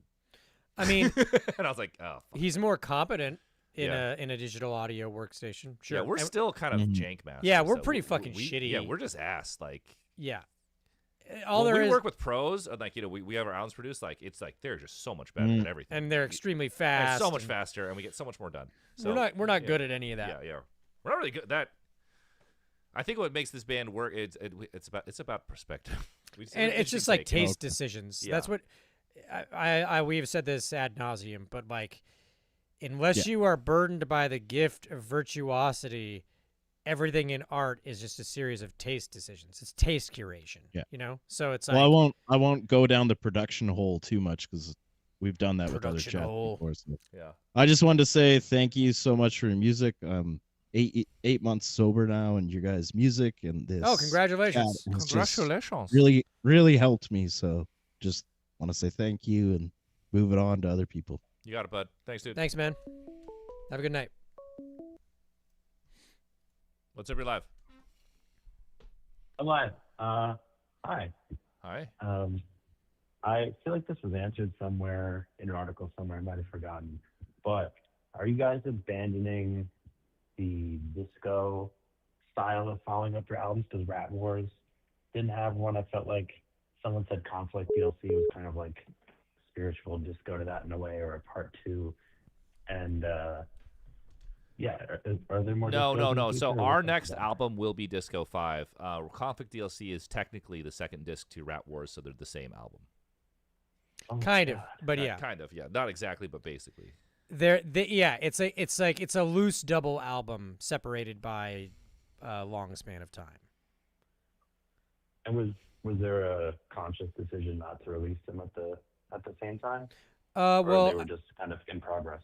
I think that we had discussed, like a lot of bands discuss, when you have residual material that you think has merit, there's an appeal to put out double albums, which kind of only appeals to musicians, I think, and for the most part is just like some expression of narcissism and not being able to edit yourself. So we kind of put the kibosh on that immediately, and we're like, okay, I don't think, and especially now with, unless you're fucking Drake or something and you're just trying to hit Spotify with 35 songs because you want the streaming, it's just way too much content for anybody to earnestly ingest and be able to devote their attention to. So we had sort of talked about, we were very happy with the aesthetic universe and the sound palette of Rat Wars, and so that we wanted to have a companion set of songs that, and we've used this analogy before. I would like to stress and disclaim that I'm not making any sort of analog to quality of work or cultural relevance, but like Kid A, Amnesiac, it's like, it's not a double album, but they're all part of the same universe. Like, you wouldn't separate them. It's not like it's Kid A and OK Computer where they're like totally separate. So that's sort of how we were thinking about it. It's like, how do you do it so where you can not reinvent the production language and have to like go back to the drawing board of like what you're trying to say. Load and reload. Yeah. Also not a great example, but yeah, that is not a, it's kind of, they're like, it will be a double LP, you know? It's sides A, B, C, D.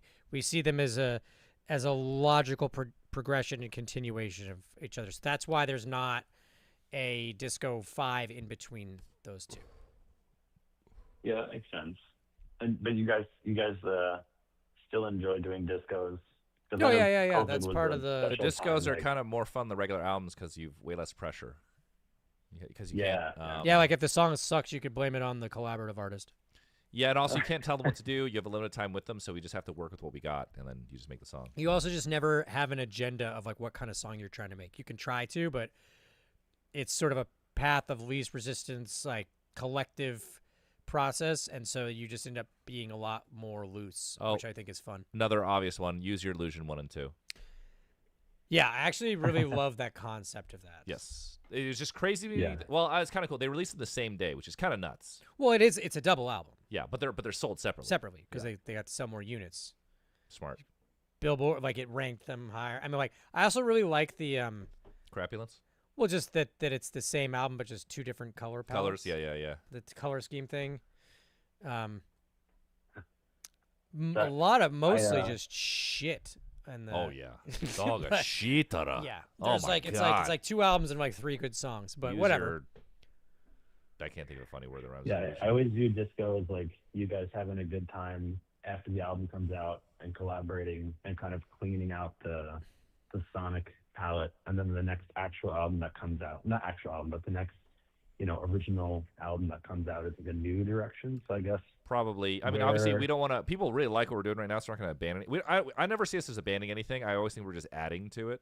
But obviously, we want the next proper health album to be a kind of a progression. Yeah, quantum leap, not quantum leap, but a leap of sort of like we're going to take something farther. So disco takes that ease off, and lets us experiment. And we always discover new shit by working with other people. I think that for the way our band works, it would be. Like, this would be kind of the only time between Rat Wars and Conflict DLC, and that's why we said it was a very planned and deliberate idea of sort of creating a companion piece where you could hear one song and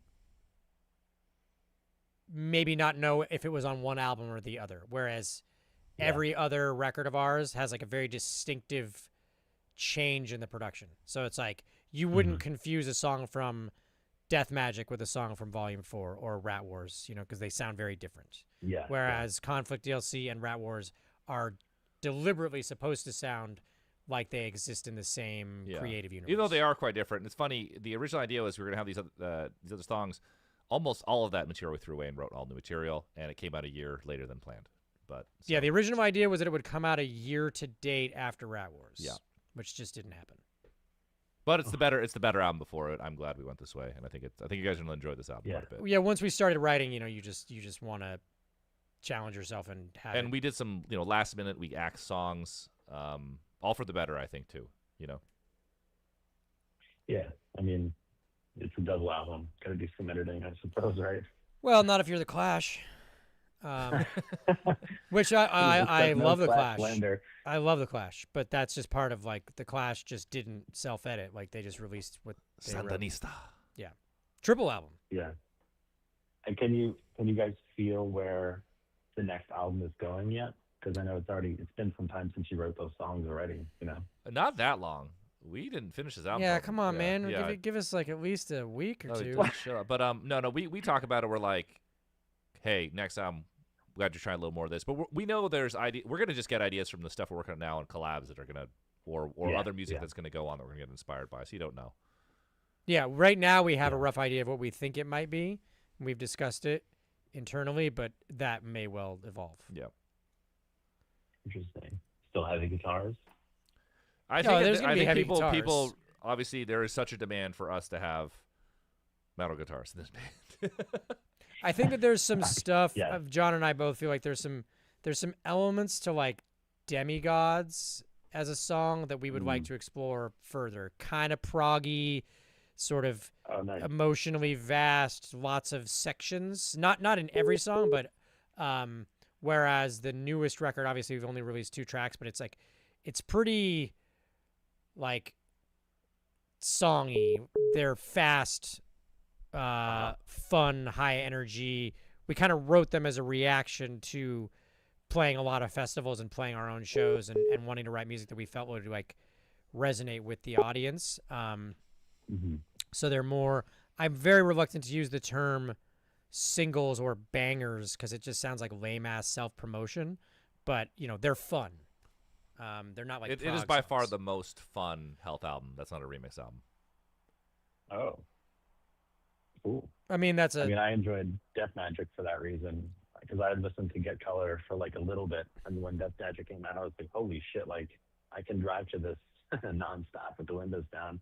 But Get Color, I couldn't exactly do that, and I appreciated it for that. So. Well, it's up to the public to decide whether or not it's actually fun, but I mean, I guess we think so. Yeah, we think so. Yeah.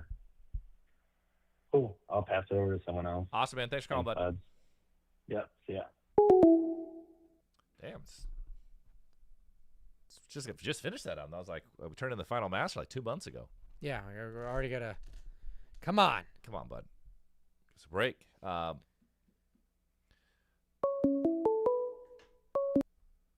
What's up, your life? The geniuses are in the house. What's up, fellas? Oh, what's up, baby? Dude, I gotta ask Jake. What do your tattoos mean, bro? What do they mean? Yeah, just like They don't mean. They don't what's mean the story shit. behind it? Okay, fantastic. Next question. No, I mean, I have a better answer for you if you want. I think. Yeah. I mean, I think about tattoos are so common now. It's almost like a clothing style, and I've always just gravitated towards like abstracted, heavy, dark ink, and I look at it like these tattoos on my arms are like very abstracted. Like it looks to me like a Franz Klein painting or something. Like I like that I look at it as just an aesthetic expression the same way that visual art is. So like I try to get tattoos that you would never ever see someone else have, and that just appeal to my own artistic sensibilities and are just sort of incongruent with like tattoo culture, because it's like I think we got way past the point of like when I first got a tattoo when I was 19 or whatever, my dad, who's like a blue collar guy, was disappointed that I got a tattoo because in the era that he grew up, it was just like bikers and criminals got tattoos, you know? We're in a very different place now, so it's like expressing yourself with something like that, I just wouldn't want to get something that looks like tattoo wall art. So that's why they're kind of like very distinctive looking.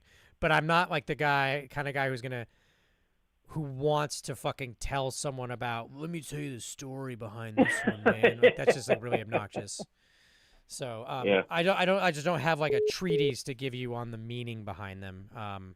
But they all have a meaning. No, that was enough, brother. That was perfect, because guess what? Nobody's ever fucking said it like that before. Okay, well, hopefully that was good enough.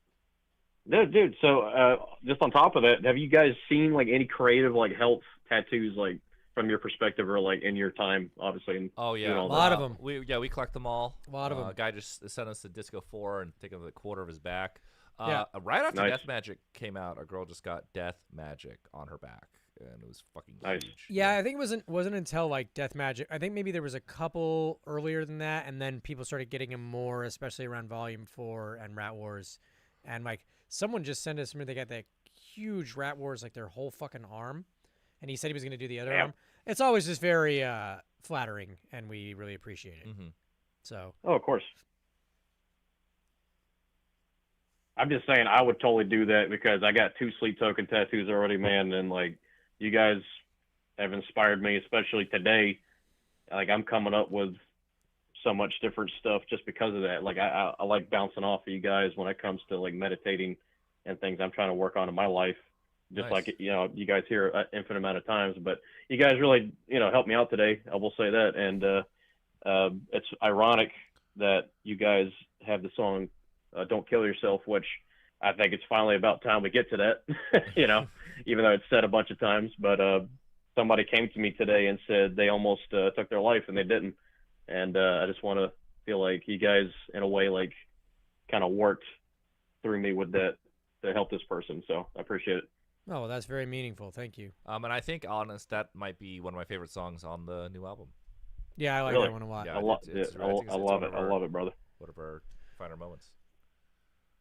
So can I just right quick? So like with all the R types coming out, right? So like what's the rough estimate for how many songs per each R type? So the reason why there's 5 R types and not just an album is because of Spotify. I wanted them to go in the different section.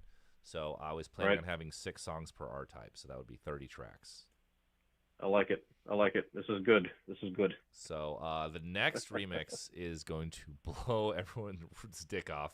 This Vibe Cup remix next week on next Jueves. So it's going to be wild. Yeah. I'm ready for it, baby. Yeah. Love you guys. I'm going to see you guys coming up in Raleigh at the end of the month, man. And I'm taking somebody that's never seen you guys before. It's going to be fucking awesome. Cool, man. Come say hi. I come out after every show. Yeah, man. So. All right, I'll see you, bud. Thanks, man. Love you guys. Yeah, man. Love you too, homie. Oh, that's a nice boy. Nice young man. Oh. How are you enjoying streaming, Jake? It's just hard for me to. It's very nice. I like talking to the fans.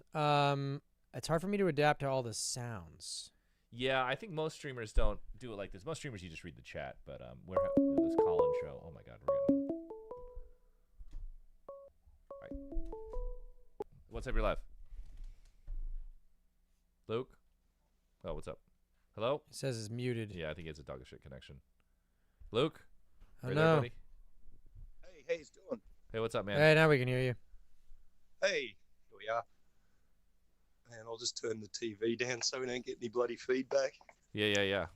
What's up? Oh, heaps. So it's good to talk to you guys. It's good to see Jake here on the stream with you. Yeah, righty. All right. So it's interesting that fellow asking about the tattoos just before. Yeah? Yeah, because like that used to be a sign of a misspent youth. Now it's a sign of a misspent wage. Yeah, But, hey, people get fucking face tattoos and like black out their bodies now. No one cares. So yeah, it definitely means something and different these days. And they work in offices and stuff. It's interesting how times change. Yeah. It's quite interessante. Yeah. Once we have this gene editing and everyone's gonna have blue hair and anime faces and shit. That's it's funny that because you'd watch all the old anime from way back and people had blue hair and green hair and it's like that'll never happen, and now it's very fucking normal. So yeah. I think big reason the reason why they have so many wacky hair colors is just the easy way to save money to make every character really noticeably different. So you give all the girls different hair colors, you know? Oh yeah, that's it. And that's it. It's all about the design, making it easy on the eye. Mm-hmm. But something I wanted to ask you guys, just about, with playing live and stuff. Do you guys ever sort of get the urge to want to do like a bit of a noise freak out sort of thing in the middle of your shows? Like, is that something, instead of just... We do. We play a song from our first album, the Zoot Horns, which is just that. Yeah, we have one area of the set that is like that. I mean, it's like, it's not exactly a jam. I mean, there is a jam in it. It's kind of Beej's drum solo moment. Yeah, it's a drum solo moment, and what John and I are doing is improvisational because it's completely atonal and non-melodic. But it's like an improvisational thing that's set in a very strict time limit. Yeah. So that's what you just allot a part of the set to that and just say go wherever. Yeah, but we're not a jam band No, for sure. Didn't get the business to do that shit. I mean, even yeah, because yeah. Go ahead. Oh, sorry, I was going to say I even noticed with the earlier stuff, it was still very structured, even though it was a lot more free form in its kind of content, I guess. It was actually like highly structured. Yeah. Then maybe even more so it was just because all atonal, so people just, yeah, it's like a lot of counting and at the time, the scene that we came out of, there was a lot of what we would call free noise, which is improvisational. It's not jammy in any sense, like in a hippie perspective on it, but it was non-prepared pieces of indeterminate length, and we never did anything like that. It was always very regimented. Okay. Yeah. It's interesting that because it kind of, especially like the very early stuff, and it kind of does sound a bit like that, but when you do, listen to it a few times, you can tell there is that structure there. It's, I mean, I would say that like our earlier albums are almost more like no wave albums in a weird way. It's like noise / no wave. And there's a lot of no wave shit that was pretty improvisational because there's sort of free jazz elements to it. It's more of a routine. Yeah, but we weren't. Song. Yeah. I mean, I guess in the very earliest stuff, there was multiple songs where there were kind of little sections where you would have like a freak out, but it was always a very set length. So, and then you would go back to the structured part. But no, we don't. I never have like a desire to be like, man, I wish I could just fucking jam out right now when I'm on stage. Just play some bitchin' lead breaks and get your inner Hendrix on. A little blues soloing. Nice. Oh, well, you never know. A few albums time. You never know, but you almost know. Yes. Yeah, I suppose. Yeah. I know they say never say never, but I'm saying never to the blues soloing. I mean, obviously, just playing music and jamming is amazing, but since we do music for the band, we don't do that. But yes, I mean, like, if you just got together with your homies and jammed or just played like a Zappa song, it's amazing. It's transcendent and it feels great. But we get to play shows and it's just not what I'm not saying it because I'm against that. I'm saying it's just not what we do. Yeah. Yeah. No, but just thinking about that. I mean, hearing Health do a guitar, bass, drum, rock and roll kind of thing, that it might be a bit too wacky. Oh, it would just suck. It wouldn't be wacky. I like if the jamming fucking state fucking tourism board is watching, whatever. I'm not speaking ill of jamming. No, I think jamming is actually sick. That's just not what I do. King Gizzard and the Lizard and fucking Troy Anastasio and all that shit. Oh my god! I went to go. My first concert was Fish because we just wanted to buy drugs, and then I was like, oh man, that was rad. We got some drugs, so we got to go again. And then Troy Anastasio was playing, and he was playing at the San Diego college, and they didn't have any of that. Then I was just like, I just had to go watch the lamest show I've ever seen in my life. we laughed halfway. We're like, this just sucks. And they're jamming. Yeah, I suppose they were jamming. Yes, suppose you don't want to waste your drugs on having to take them to enjoy Fish. When I was a kid, I went and saw Violent Femmes, and they were like fucking jamming. It was really good. Brian Ritchie is ripping bass like he's Hendrix. Yeah. Yeah. Yeah. So no, hey, good jams. It's great. It's very spontaneous and very honest, but we just aren't good at it. Yeah. So. Yeah, I suppose. And with electronics, there's only so much you can really do. I mean, you can jam. Actually, now with Ableton's so crazy, they've built in this stuff in there where you could actually totally jam. Like they have like a weird like tempo matching that can move. It's pretty crazy you can do in Ableton, but you have to base your whole band around that. Actually, you know what? Yeah. We have a fucking jam release. We do. It's called Dimensions and Noise, and it's us jamming. That is a jam. Hard to find. It's hard to find. But it's on our Patreon and Ko-Fi. Sign up today. Yeah. Hey, Luke, I'm gonna keep it moving. If that's cool, I'll move on. No problems. Good to talk to you guys, and I'll see you next time you come back to Australia for a headlining tour. We'll be there next year. Oh, are you Australian? I didn't notice. I'll see you. What's up, your live? Oh, holy fucking shit! Am I caller number 9? Maybe. What's up, guys? How you doing? Good. Looking forward to seeing you guys in a couple weeks in Rogers, man. Nice. In Arkansas. Rogers, Arkansas, baby. You looking forward to Arkansas? You been here before? We played Little Rock once. We've got a story for you. Little Rock, boo! No, we played a bar. Story from the vault. This is early. All right, This is one let's of our go. earliest tours. We played. Do you remember the name of the place? No. Oh, it doesn't really matter. There was some fucking dive bar. What was the band that opened? Some shithole. STDs. Okay, punk band called the STDs on some G.G. Allen shit. Or Jake, you should tell a story. Okay, so nice. It was a totally full-on DIY tour of us touring the United States in this primer gray Chimo van with like no windows in the back that I slept in for like a month. It was kind of just like we went fucking Kerouac, you know. We just played. Glorious. Nice. It was great. We were young. We Nice. played like dirt basements. Played a fucking cosmic bowling night, and That's usually awesome. we'd That get some, reminds me of my early or late teens, early 20s. Yes, continue, please. yeah. So it was a total adventurous time, and usually we'd get like if we played a house show, you know, they'd collect a cover and give us gas money. I remember we played in Little Rock, and it was like all they gave us was this dog shit bar food. It was like, you can have some deep fried pickles. Oh no. And they passed around a pitcher. They passed a pitcher on the bar, and people threw in like $1 or $2. Yeah, and there was just like fucking no one there. Oh, no. And we're just like, Jesus, this is low. They didn't give you beer tickets? I think we got beer. We got some beer. We had Oh, okay. Right But on. right. anyway, Yeah. this band that, you know, at that point we were just like, okay, we have to drive across the South and then try to get back to the Southwest.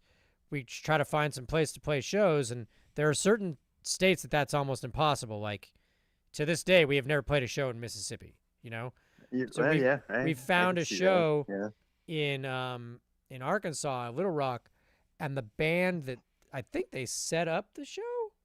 It was this band called STDs. Great name. That is a great name. Yeah. And it was like full, just sort of inept punk rock.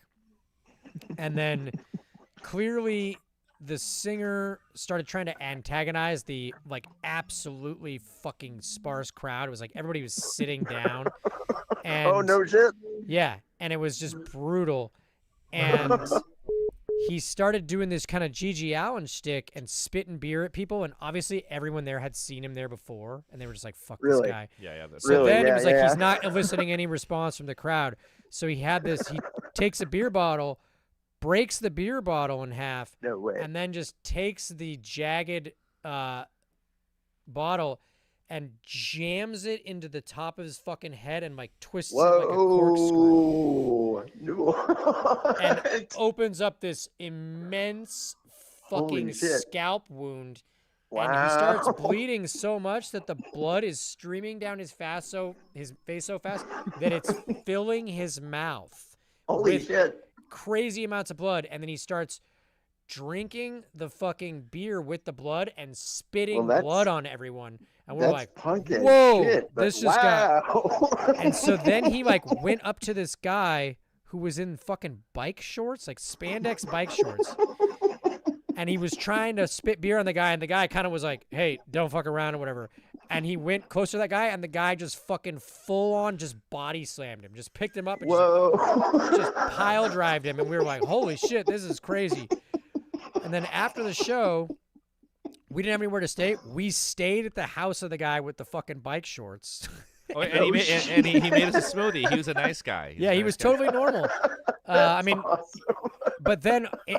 In the parking lot, they were like loading up, and the fucking guitar player looked kind of all gummoed out, like fetal alcoholism sort of shit.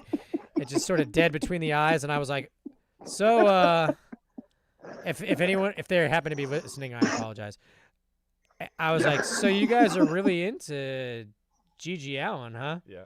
And he was like, oh man, our singer is he's really dedicated. And then he went on to explain to me that a homie who had ground his face open with the bottle had spent like a month in the hospital from a previous like fucking house party they played where he lit himself on fire and burned like over 50% of the surface of his body. What the fuck? So definitely like some suffer for art. Yeah. So the show went from being demoralizing. This sounds like somebody. I need to look into who they are. And maybe get a documentary. Oh, they're going. for This is sure insane. dead. I highly doubt they're they're for still sure around. dead. Yeah, right. Like one of them is dead for sure. I'm serious. Like I Holy would bet you that shit. like. Well, yeah, and then, so at the end of the show, I'm like settling with the fucking promoter.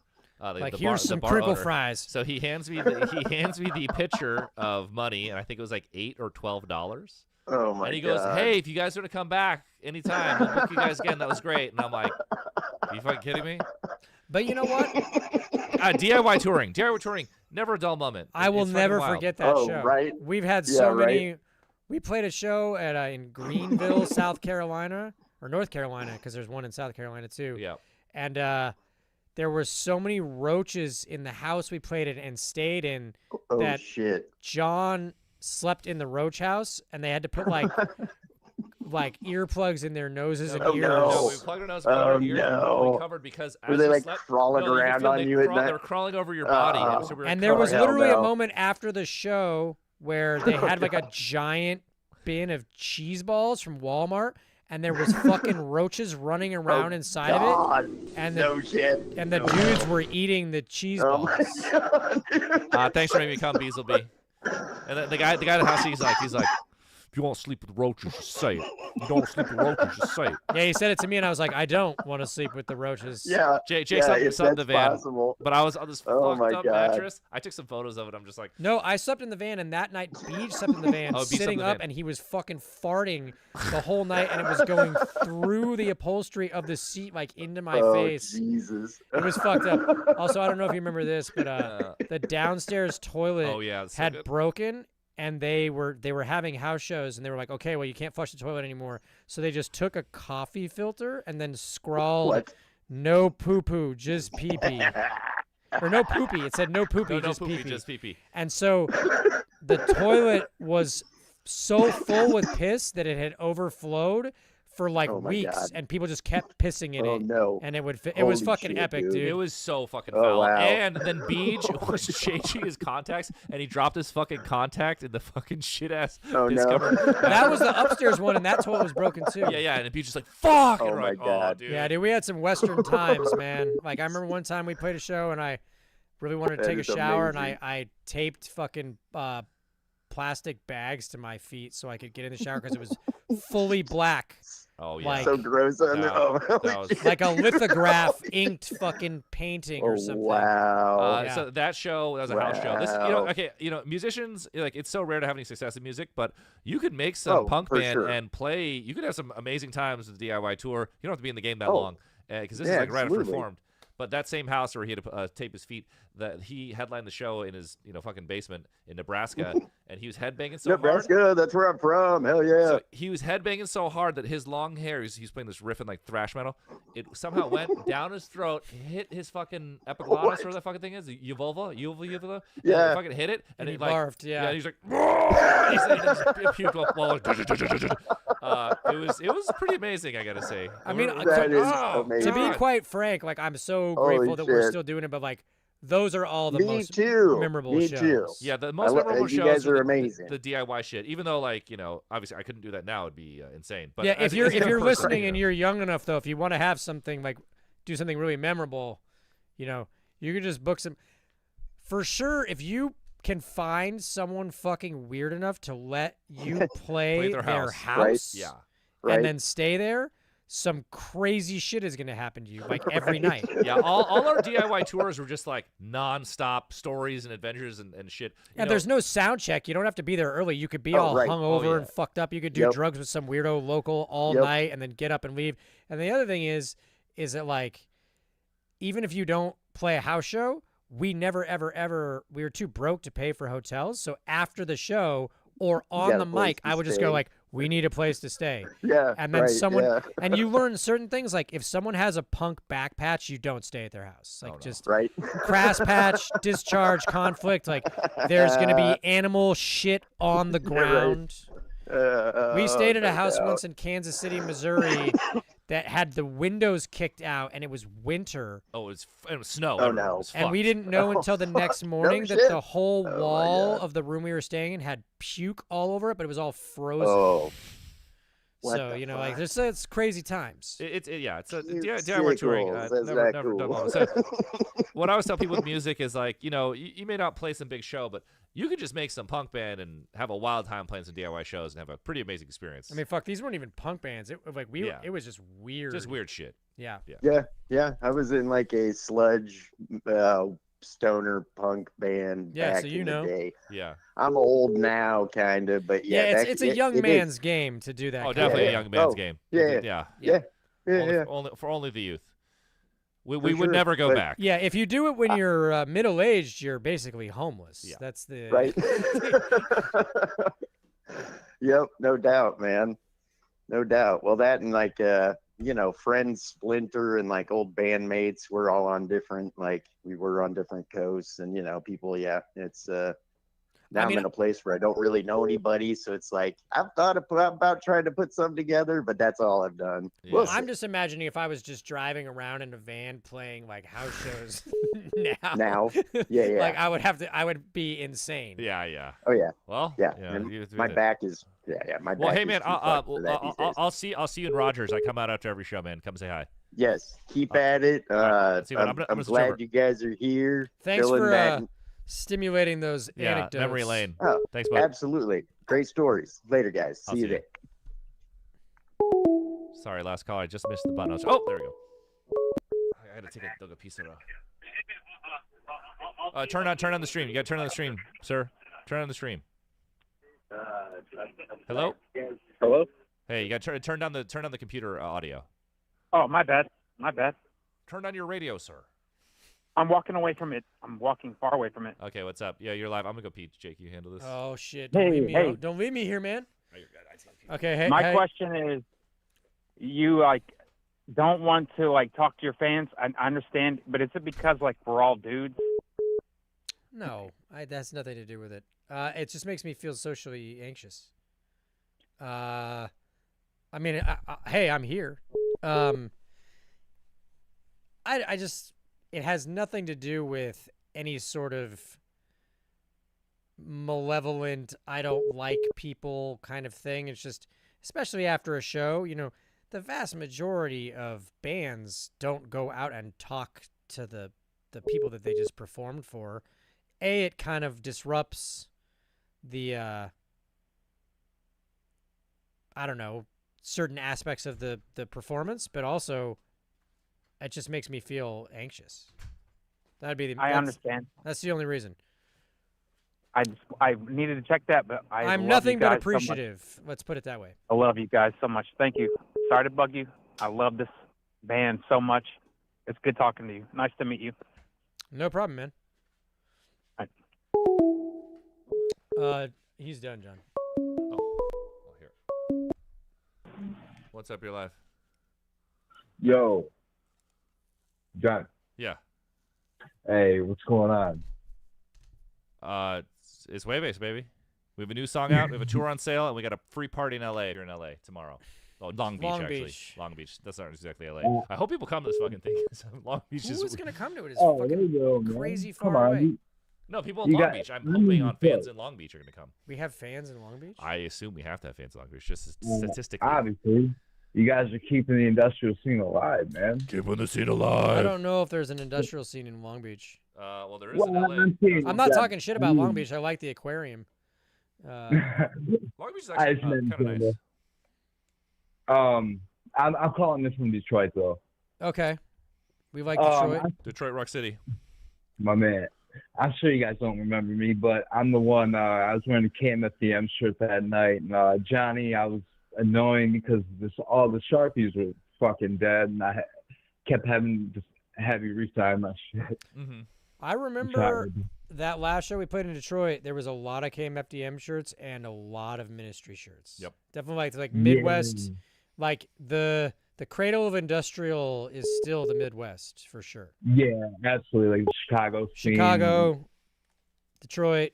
Yeah, when we played I think Madison, Wisconsin, and it was like all old industrial heads. They came out because we were playing a lot of shows. Like we played in Columbus the night before, and we were like, "Damn, a lot of young people at these shows." And then when we played in Madison, it was like all old and industrial dudes. Yeah, like in ministry shirts and shit. Perfect mix, you know. So so we're playing in Royal Oak, and April 12th. Is it? It's someone was saying it's like some bougie ass like suburb or something.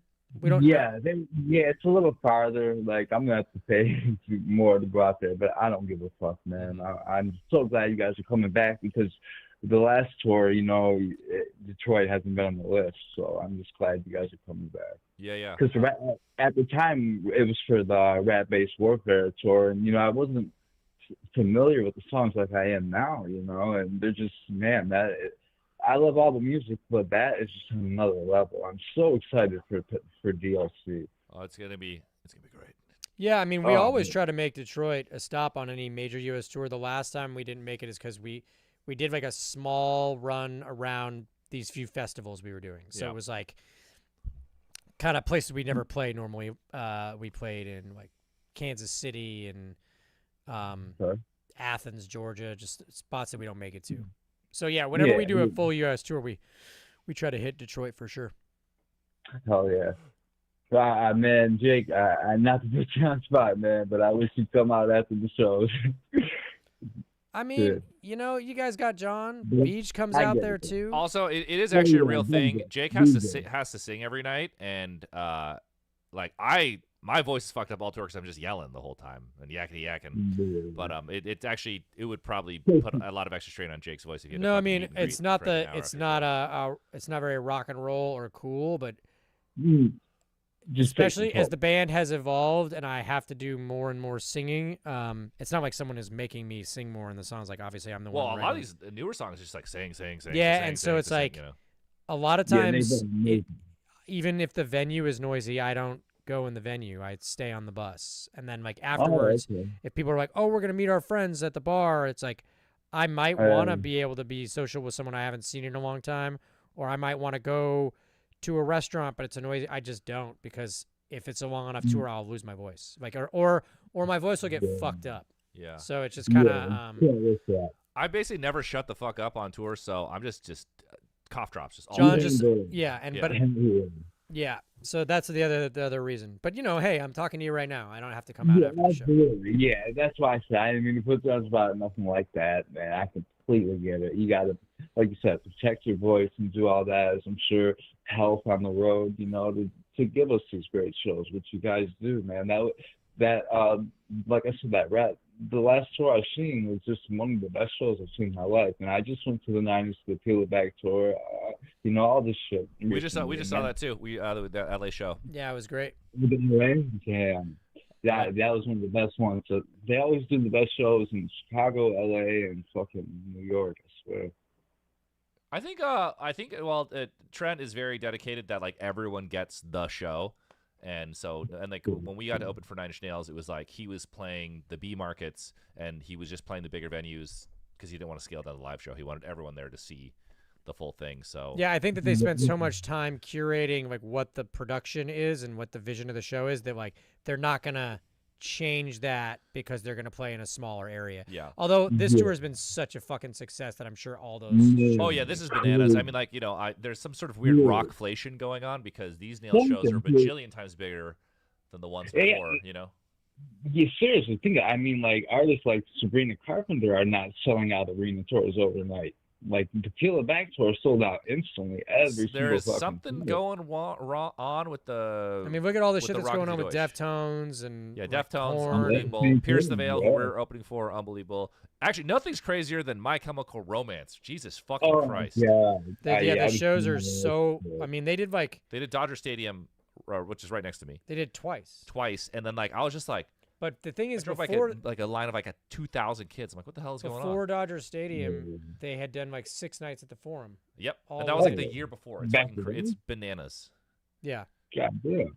Oh, well, obviously the biggest. There's just something going on with like guitars and bands present. Like this Oasis Real thing music. is obviously this the Oasis biggest thing is phenomenon bananas. in music. Oh man, if they were, they only came to Chicago, but if they were in Detroit, man, I was in there. Jake went to Oasis. Here Yeah, in I LA. mean, and I'm not even like a huge fan. I just kind of wanted to see the. Well, you They're a can. band that doesn't suck, that writes good songs, and they're just like guitar, bass, drums on stage, and there were just 80,000 fucking people all singing along to it. I think that, at this stage, people are so. Everything is just distilled and diluted down to this algorithmic, brain rot, phone heroin shit that people are craving some sort of IRL experience where they're like, hey, I don't know what's going to happen. I'm going to go to this show. It's a Bob connection. Yeah. But also, live shows are live. It has to be on that day. Get out of the house. And, oh my God, Stormy. Thank you, Stormy. Thank you, Stormy. Thanks for making me come. So how does it, earlier when we started the chat, you got this Keanu Reeves come thing. If you gift someone, it's Keanu. And if you do it yourself, it's Lady D. Okay. And did you set these up? Joe did. Okay. All right. We haven't updated them you, for Joe. like 4 years, but it's just because they're too good. Like, we don't have better ones. Like, Lady D is an old reference, but her ripping ass in my mouth is an amazing thought. Goddamn dog. Yeah. Hey. However, also, hey, I'll tell you one thing. You guys want a real experience? Come to the Health Show because it's gonna blow you away, and it's a lot cheaper than these big ass shows. It's true. No dynamic pricing. Hey, no You're gonna dynamic. be right there. You don't have to fucking take out a loan to go see Health like you would Oasis. Yeah. You can go to that show. But John get your will tickets come there. hang out with you after the fucking show. You don't even need a meet and greet. You can meet me for free every show. I'll be right out. We don't do meet and greets. We don't do paid meet and greets. Yeah. Everything's free. You can always and get I a don't do signed meet record. and greets anyway. You can always get a signed record. You can always meet the band. Well, most of the band. And you're gonna have the best show ever. Buy tickets today. Absolutely. $40. Absolutely worth every fucking penny. And there's fucking Carpenter Brute. Fuck you. It's a deal. Co-headline. It's a steal. Awesome, man. Well, I hope to see you there, bud. I'll see you in Detroit or Royal Oak. All right. Thank you guys so much. Have a good night. What's up? Feliz Jueves, Johnny. What's up? It's Jueves, baby. Thanks for coming on the stream, Jake. What's up, dude? How you doing? Not bad. Just wanted to hop on. I'm not going to take up too much of your time. Thanks for the new tunes. They kick ass.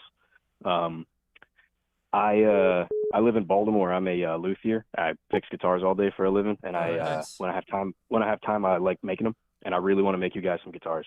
So okay. I'm not gonna waste your time. Like, hey, what kind of specs do you like on your gear? But what color? And if you could have any kind of interesting fretboard inlays, what would they be? I've done all sorts of shit. I've done googly eyes for a guy. I could do teeth, all sorts of shit.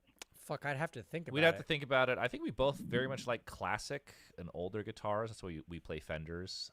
You both like Fenders, I can tell, yeah. Yeah, I mean, like, you threw me off though in the Vibe we're Cup Fender video. I saw someone sponsored, had an Explorer with humbuckers. I was like, who the fuck's playing that? That was the guest mystery guitar man. Yeah, that's I Jackson. caught that that's earlier. my Jackson, actually. Yeah, Jackson I mean, I Fender have owned by the same a. people. They hook us up. I mean, we're very kind of like classic, like Fender, Gibson, just classic body Rickenbacker. shapes. Yeah. Johnny, do you like maple necks just because they're pretty, or does that? I actually prefer a lot of them- rosewood. a lot- That's Oh, yeah? that's the Roger Water signature I play. I think that's a really classic look where you have the black guitar with the maple neck. I really like that. Oh yeah, for sure. Jake likes Strats, right?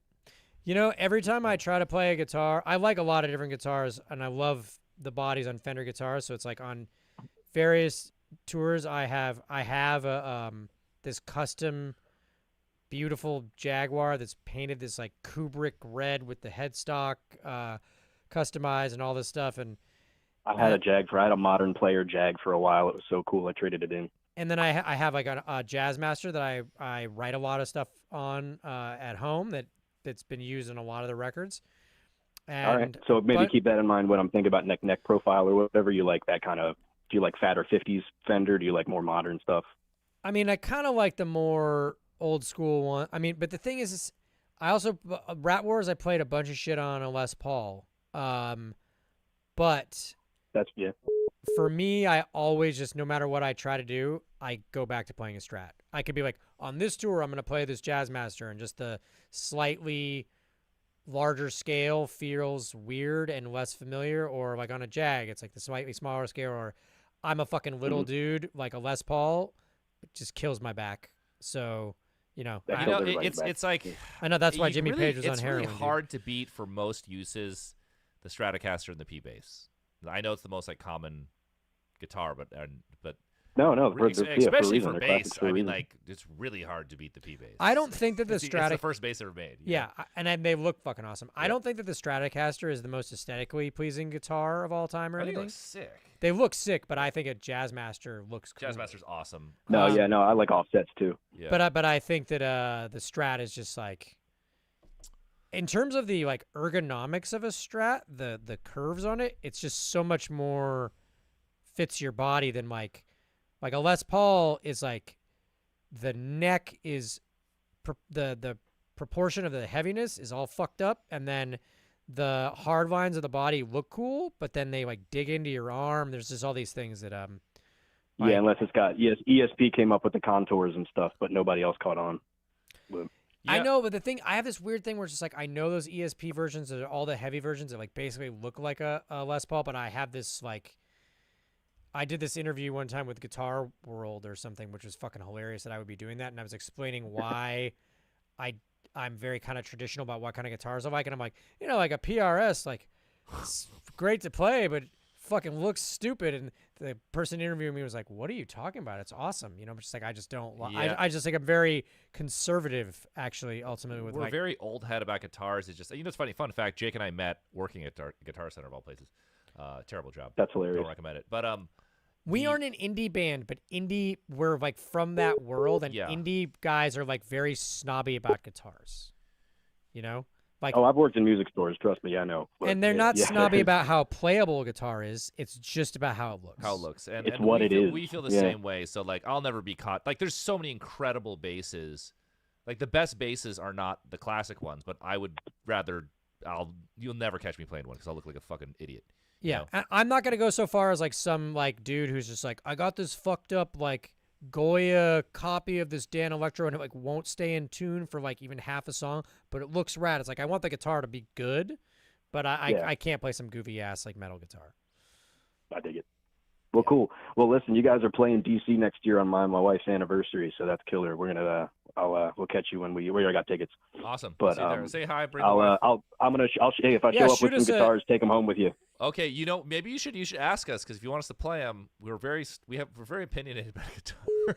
But that's a very beautiful thing though. It's an amazing offer. Definitely down. And hey, if you like them, you like them. If you don't like them, can you make it? Can you make the bass lucite? Just that's expensive. Oh, that is. Can I make it what? Can you make it lucite? Lucite's fucking expensive. Okay, never mind. I didn't know it's expensive. Never mind. Don't worry about that. Also, you gotta you don't want to breathe in the fucking shaving fumes. Yeah, don't worry about it. You have to cast a lucite body. You can like grind wood. Is that Tanner, like acrylic or something? It's like my favorite, but I can't bring it. It does not. It's like all the Dan Armstrong shit that like Steve Albini played and like Tom Verlaine played it in television and shit. Oh no, I know exactly what that is. Yeah. I have a Dan Armstrong bass, but I don't play it because it's short scale. So my they dream look is sick always as to have fuck. a long scale lucite bass. We debated at one point John playing it naked so you could see his dick through it. The younger John, not current John. But no, not old Murder John. Not old balls. Smashed weird dick. Dick's so old. That dick looks older than him. The balls are like they're on the floor. It's like a roller skate needed to wheel them around. All right. Anyway, thanks, man. I'll take the next call. See you guys. Sorry about how that ended, bud. Oh, it's funny. People like when you dye your hair, it gets gray. It's like if you're an old guy and you're like in the game, do you shave your balls? Because it'd be gray. Oh my God! Thank you for making me come. Wait, sorry. What was that? I got even more bars. Oh no, Jake can't have any more bars. Nah, dog, I'm good on the bars. They're gonna have the same for the next time. But if you want to spit the bars, I can just take the headphones off. It stresses me out. I think Jake hit his limit. Hey, everybody knows those people. You hang out with homies where when they get really drunk, they want to freestyle. I just want to kill myself when that happens.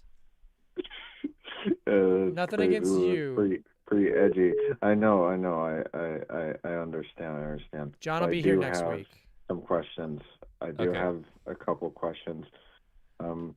Is Jake a philosophy buff? I would not say I'm a buff. I would say that I'm probably more philosophy aware than the average American, but I would not consider myself an expert in any sense. Okay.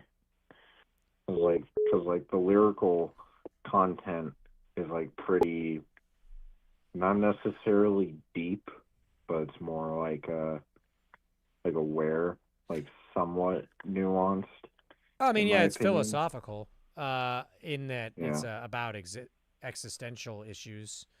Maybe not in the classic sense of existentialism, but I guess what I was disclaiming is if you're going to ask me like a really specific philosophy question, like in Schopenhauer's blah blah blah, he said, I wouldn't like know exactly what you're talking about, but yeah, I have like a working understanding of some basic philosophical concepts, and I feel like I'm struggling with a lot of those things in some of the lyrics.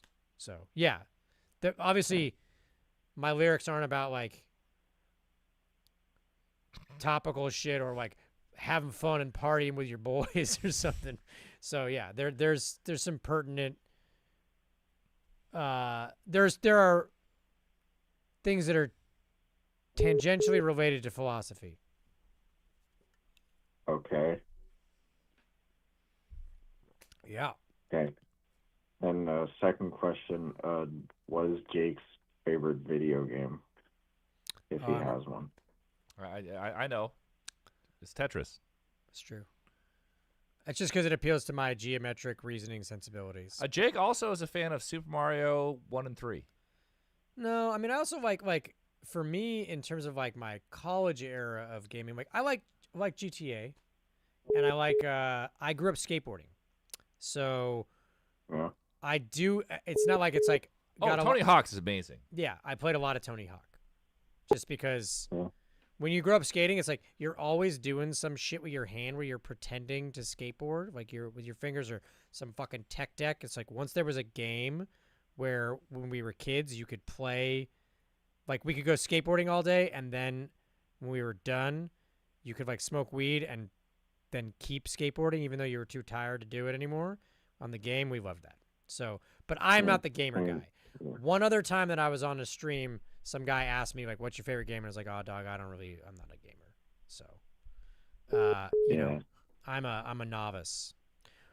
Fun fact: when we finished Max Payne, I was like, I gotta play all of Max Payne so I can have the full experience. And I was like trying to do it on hard, and I made it through like, or not hard, easy, and I made it through like 4 levels, and I was just like, dude, this is way too time consuming. I suck at this. I was like getting all mad. So yeah, didn't even play the game we scored. That's crazy. That's crazy. I mean, I saw the whole game. I knew all the levels and everything. Yeah. What do you gotta do to get me to game? I don't know. You know, gaming takes up so much time. If someone isn't into it, I'm kind of like, you're probably good. Yeah, I got a fucking kid. I don't know. If I was already really into it, then maybe, you know. Yeah. Life is strange. I like this guy. I like your style. Thank you. Thank you. My name's Michael Jackson. Yeah. Oh. What a coincidence. Okay. You can go ahead and sunset me now, Johnny. All right. See you, buddy. I say. Is he like a mainstay of yeah. He's a friend of the show. He always has bars for us. Yeah. What's up? Sick. Hello. Hey. Oh, hey! I finally got through. Yeah, you did. Hey, so Johnny. Sparks lighting up. Sorry. Hey, Jake. Howdy. Gonna make this real quick. I just wanted to say, directly through here, always thank you for writing and making amazing songs because they helped me through like multiple things in my life. And lastly, I know I probably said this a while back. Your version of Excess from Perturbator has always been on repeat, and it does mean a lot to me personally. So just wanted to say thank you for making it really special. No, thanks for listening. All right, take care. Oh, that's very, very sweet of you. Thank you, sir.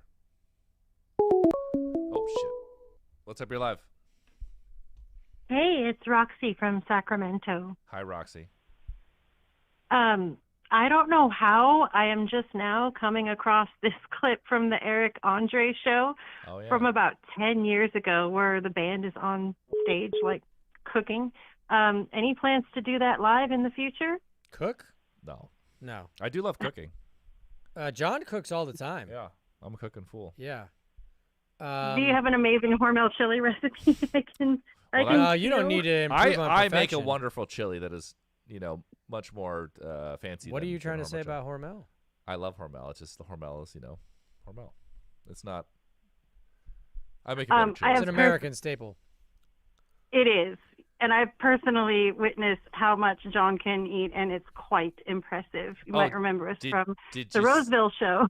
Oh.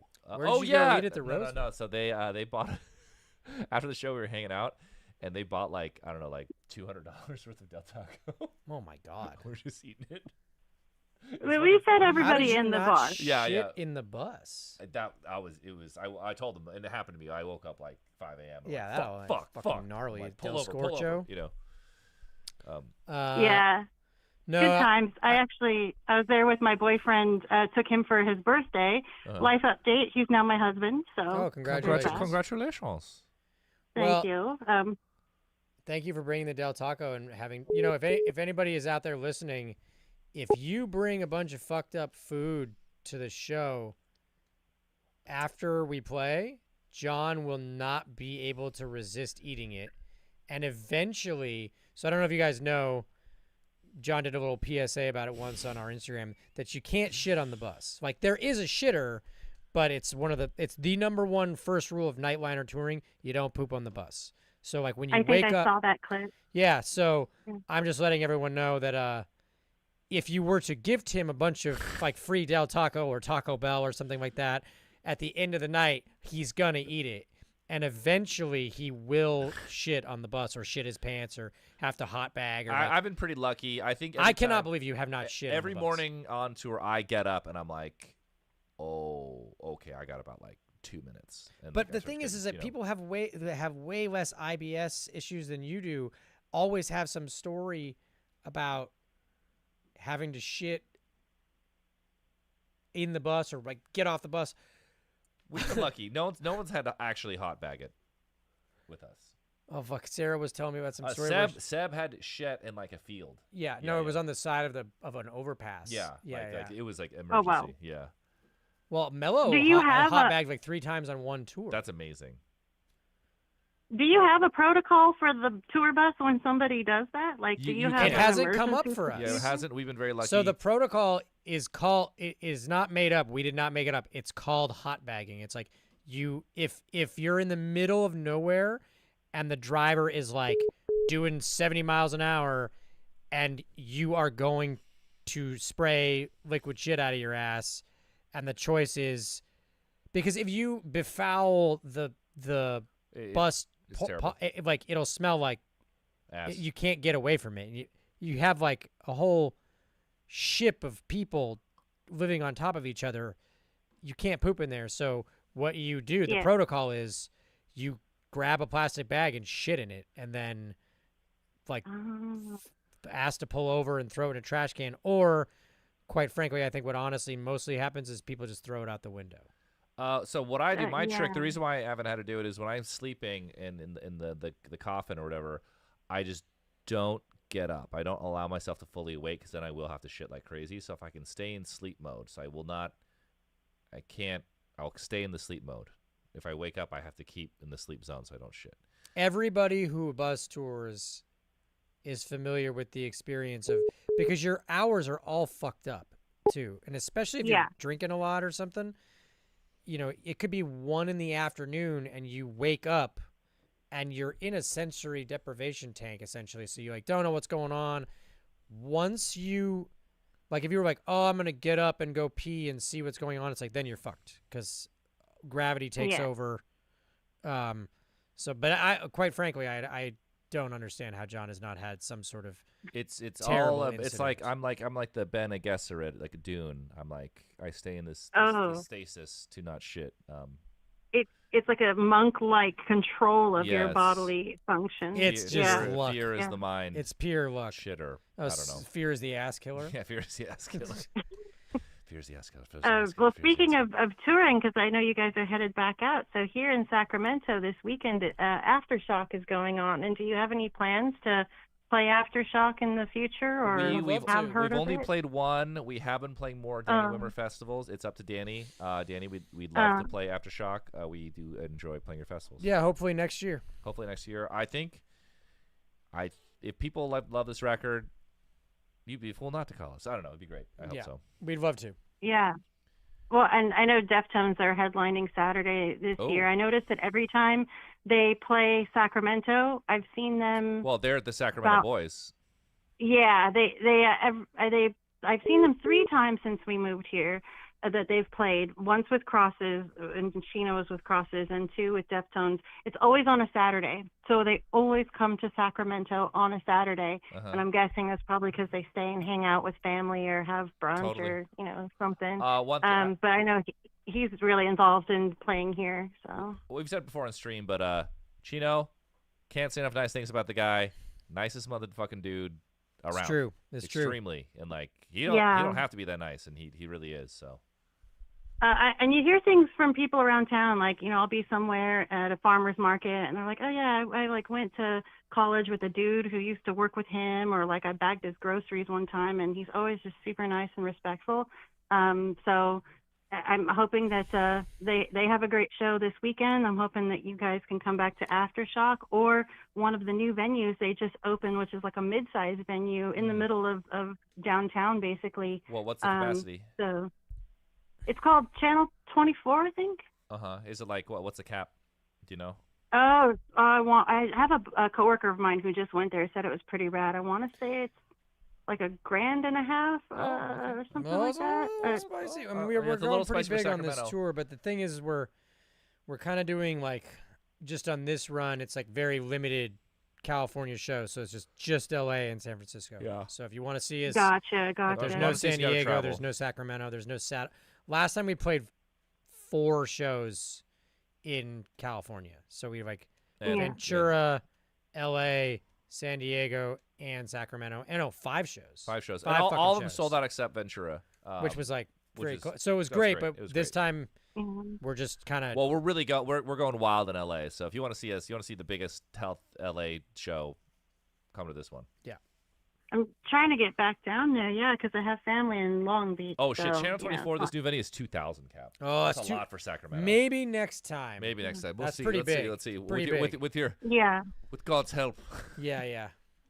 Well, I think what they're trying to do is make the sort of mid-sized venues where it's not a huge arena, but it's not like a bar club, Totally. And, Yeah. We like to play. We need real sound systems. We have production.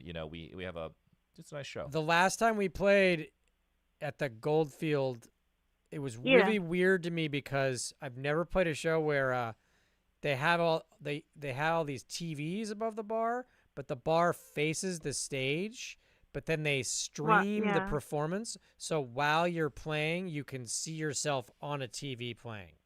It's kind of a little it's different. Very odd.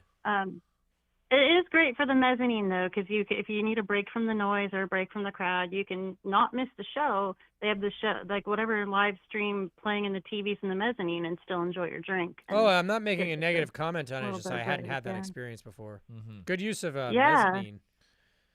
Yeah, sorry, Melissa, we're not playing San Diego. It's my hometown, it's where I'm from. But take the train. It's nice and easy. Come see us at the Palladium. Train is great. Yeah. Well, I'm hoping that you guys can come back around so we can get you better tacos than Del Taco at 1 in the morning. I appreciate it. Okay, Yeah, I'll see you next Bring time. some fucked up shit so he poops on the bus. I'll see you.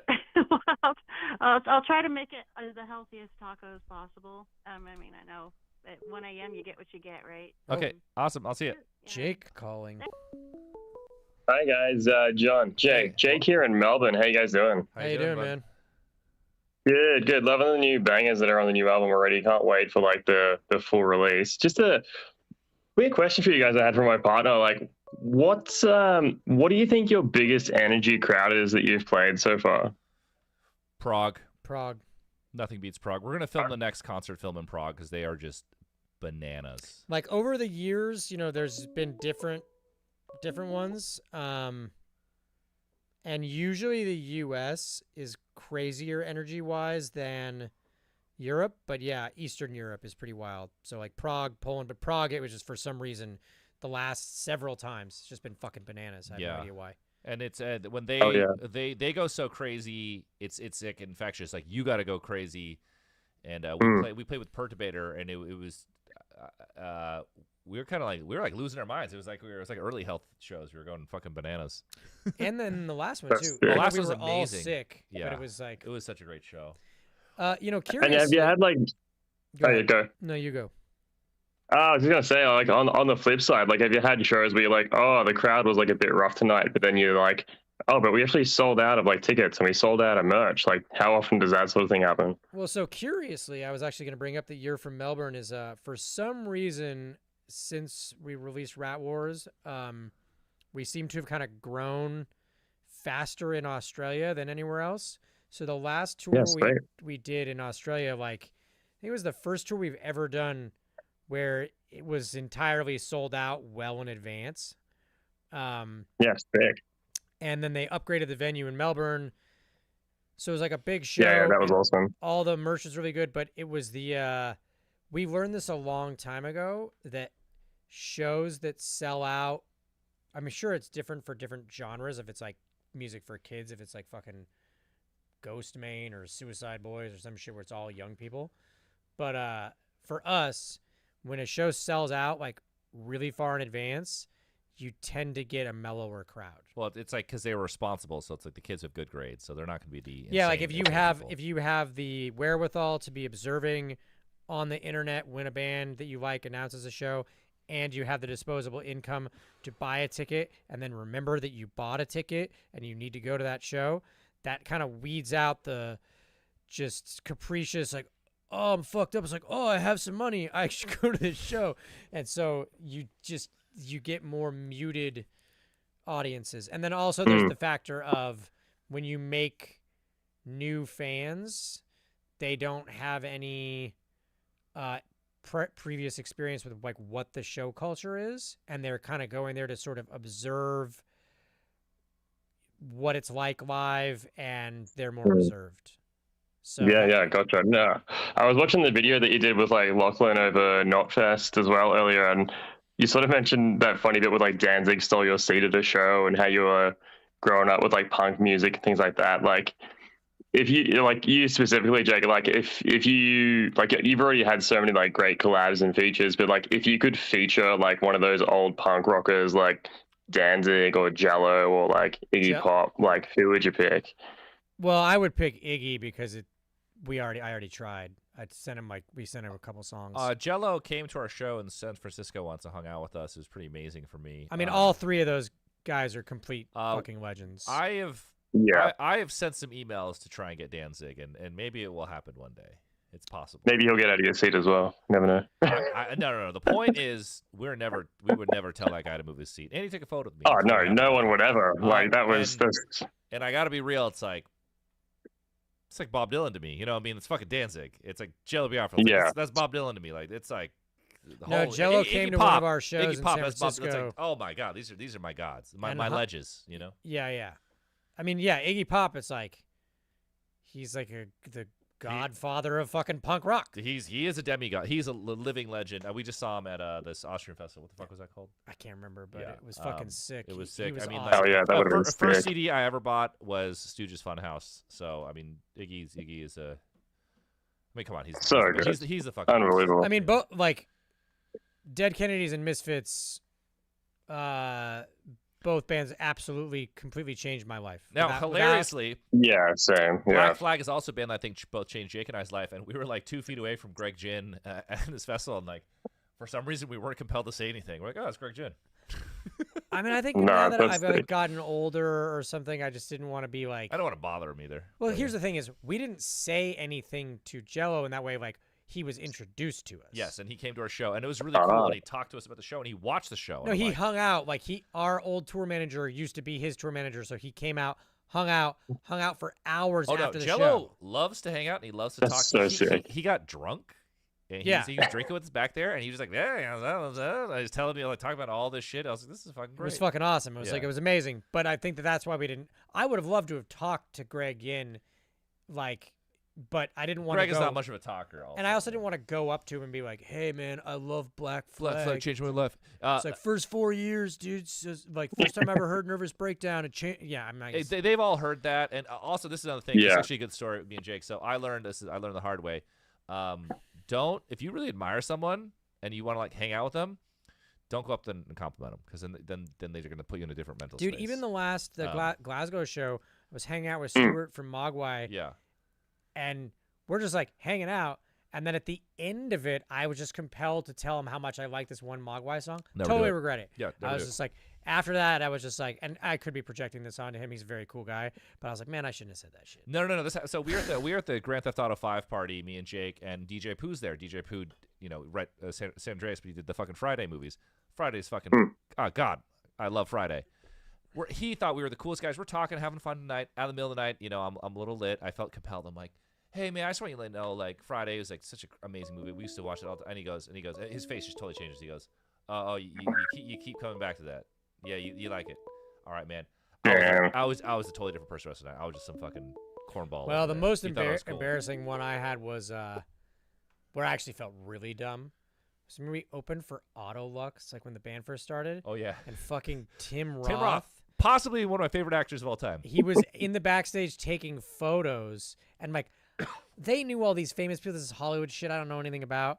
And I didn't really realize that, especially with like Hollywood people, it's like part of a fucking code. It's not so much that way in music. No. We're saying that like if you really like someone's music, and by the way, this is a call-in show. We expect to be talking to people who know our band. Oh yeah, and but also we are not. You tell me. Yeah. But in casual, if it's like some god kind of person, it's like I just had this experience where I was fucking young.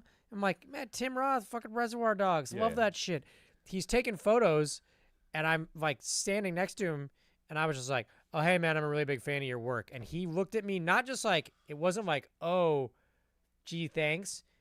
He gave me this look like, why the fuck are you bringing that up? Like, I'm clearly here trying to have fun with my friends, and now you just made it weird. And I was just like, sorry, dog. I was at a pool party, and everyone was like blasted. It was really wild. And then and I was swimming, I was having fun, laughing, giggling. And then actually, I won't even say his name. There's this famous comedian there, and I'm like, oh, hey, dude. I just gotta say, I love that skit. And he goes like, you don't even like that guy that much. I thought that skit's really funny. Anyway, he's like, oh, you like that? Like, look at me, he's like, fucking idiot. And I was like, all right, never mind. So anyway, don't compliment. If you want to hang with that dude, just say, hey, what's up, bro? Yeah, so that's why I didn't say anything to Greg from Black Flag. Yeah. Yeah, fair. You were saying before, Jake, as well, like, you go on tour and being away from home and stuff, like, can be a bit tough and what have you, and you're trying to save your voice. But, like, do you have, like, a, like, to-do list when you, like, go visit a new city? Like, no. Restaurants, or, like, do you still skate? Do you still just hang out? I think John and Beej are both better about, like, John's definitely more food-focused. Like, he's like, okay, we're in this place. I want to eat. Like, yeah, I feel like we see on socials it's John hanging out, eating, Beej is like in a park playing music, and then it's like, what's Jake up to? Yeah, I'm not doing. Beej just walks the earth. Yeah, he walks on the fucking... tour. Also, he just walks. Just like alone. Like he just walks all over and like sees it, and which is great. Takes a photo of something. And you know, like some people are. At this stage in my life, I've just given myself permission to excuse myself from feeling like I have to like do a bunch of sightseeing shit, or that I really don't give a fuck about, like, depending on the place. Like if I'm in Mexico or if we were in Asia or something, I would be like, oh, I'm going to go out and experience the food. But like we've toured Europe so many fucking Jake times. is also less excited about the regional dish. Usually he doesn't give a fuck. Okay. I am not. I like cuisine of different countries. I don't give a fuck about. You're very big on the like. We have to eat this dish, or like I'm in Chicago. I gotta try deep dish pizza. I'm like, who fucking cares? It's Gotta like, do it. Yeah, I just don't give a shit. John will do that in every city. He'll like make up that it has some food that you have to try. It's like, no, everywhere has their own dish. Grand Sometimes Rapids, I it's gotta not try that the great. whatever. You know, everywhere has something, and I want to eat it. Do you get that like weird pressure from like your tour managers or whatever as well? It's like, oh guys, this city's really big for this. We should go do that. I'm usually the guy saying, "What is this city big for? I got to go get it." Yeah. Because I want. I want to experience it. Also, the fans love it. They're like, "You ate our shit ass like chili dog." You know, that's so cool. You know, get a Chicago dog. You know, like whatever. I love Chicago dog. Oh, Wiener Circle rips my dick off. That is such a good glizzy. What was that shit you ate in Detroit? Just fucking Coney dogs. I'm never doing that again. So we bought Coney dogs for everyone, and everyone's like, "I'm not eating that trash." And I'm like, "Well, fuck, I can't let it go to waste." So I ate like 7. I like fucked my shit up. My ass was like on the fritz for the next 2 weeks of tour. Like it couldn't recover. It fucked my shit up. But not on the bus. Good boy. Yeah. Well, the funny thing is you kept being like, well, I don't know why. I'm like, what do you mean you don't know why? But it's like, well, it's just weird that it lasts more than 2 days. We don't need it Sherlock Holmes short-circuited to my unlock ass. the. Like it did lasting damage to my ass. Well, is it like it's like chili? It's a chili dog. Yeah, but like with a shitload of mustard too. It's good. It's just fucked up. It's too fucked up. It sounds good. I love chili dogs. You know what? It doesn't sound good. It doesn't look good. Oh, it you know, doesn't hey, smell good. England, I will say this. We were at the Arctangent Festival. I got fucking baked beans on a jacket potato. Blew my dick off. Wow. Love it. Okay. That sounds great. I mean, well, anyway, appreciate your time, guys. I love the bangers on the new album. I gotta head off, but yeah, all the best. Good to catch you. Okay, I'll see you.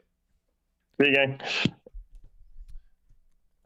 Oh, the Australian callers all seem so normal. They are so normal. So we're actually getting it from the chat. So the chat's saying the caller's too loud versus our okay volume. So I'm going to the male to female ratio in these calls is like or whatever. I feel like we normally get more girls. I don't know what's going on. Hello. See? Hey, man. First of all, I just want to tell you guys, your music has become kind of the soundtrack of my fiance and our lives. We listen to you all every day, and the new stuff is congratulations. banging. Hey, I got kind of a technical songwriting question, if that's okay. Sure. Okay, so like, I'm glad I got both of you here. I didn't expect to see Jake on when I tuned in, but like when songwriters put a song together, like you don't really want to talk about what it's about in interviews. It's taboo, and I kind of understand why. Like you want people to kind of take it as it is, right? But like, how much does like the rest of the band how much does the rest of the band have to really kind of understand about what like is going through Jake's mind when you're putting a song together? Are you just like handling the bass? That's just Jake's department. I mean, we'll go over a line perhaps if you ask, but I'm not like, what are you talking about here? I'm like, read lyrics. You know? Sorry, I'm getting again something important. Yeah, I'm gonna have to leave here in a minute. minute. No, don't worry. This is a short stream. We have to actually end relatively soon, so you can go whenever you want, and then these guys are gonna show up. Are you gonna go to the Tron party or no? I'm too fucking tired. Yeah, me too. I feel like ass, but I'm gonna go. Sorry, repeat your question for me real quick, and then I'll answer it. Sorry. How much does the rest of the band have to understand about what you're talking about to be able to do their parts of the song? I was just saying, he's talking about the lyrics, and I'm just like, oh, like that's just Jake's department. I mean, like John might like give me some input. Sometimes I'll be like, I would prefer if you had a different vowel sound, or like, oh, I don't like this, or like, what are you trying to say here, blah blah. But like, that's very very minor. It's like I'm not like, what the hell are you talking about? Sing this. Right. It doesn't happen, and it's never happened to be like, oh, it's kind of thank you, dude. That's like no, that's Jake's department. Oh my god, thank you, Caleb Brown. Yeah, I mean, nobody really encroaches on my domain there. I think as singer too, it's like you get to be the lyric guy, unless you're in some band where like obviously. Oh, thank you, XTC. I mean, John might say, I think that this line doesn't make sense, or like maybe it could be something like this. But if I was like, nah, I don't want to change it, then yeah, like oh, thank you, Random Check. Or I mean, I have requested Jake. I've been like, I thought of like one like minor idea. You'd make it better. What if you said that in a song? And Jake, sometimes we should be like, no, but sometimes we're like, oh, okay, that's okay, you know. That's cool. Vagina okay, Ring 13. Thank you for making them. So is this it's an obligatory that you have to say? I don't have to say it, but it's just the thing I do. I want to thank them, and I think it's funny if I say I think for me to come. Thank you, thanks, Dark. I just didn't. I'm trying to understand the etiquette. Well, you're supposed to thank definitely someone for subbing. But I think as a catchphrase, I just say thank you for making me come. Okay. Does that help? Thank you for making me come. Let's see. That is awesome. Well, we're looking forward to seeing you guys in Dallas in next year. You got your tickets? Got your tickets? Not yet. Not yet. Just got paid, man. Oh, thank you, Sean Boots. Thanks for making me come. Awesome. Awesome. All right, you guys have a great night. Okay. Bye. I got 5 minutes. Awesome. Thank you, Kiss Ali. Thank you for making me come. Hello. Hi. Hi. So, first of all, I just want to say, love the new singles that are out. Sci-fi audios too. Thank you for making me come. But I kind of have a silly question. Please don't fucking hate me. Because when I joined the what? Oh shit. Oh, sorry. You just muted her. Sorry, I actually muted Wait, you. oh, Sorry. wait, okay. Thank you, Okay. thank you, whoever was that was. Thanks for making me come. I missed the name. Thank you, Bryce, but thank you for making me come. Sorry. Jesus Christ, this is. Sorry. So keep going. Sorry to interrupt you. Oh wait, am I good to keep going? Yeah. Yes. Hypothetically. I think that's all of the subs. You're safe. You're safe. Okay. Go. It's not your fault. Okay. Okay, I'm good. Okay. When I joined the live, you guys were talking about eating random shit like all over the place.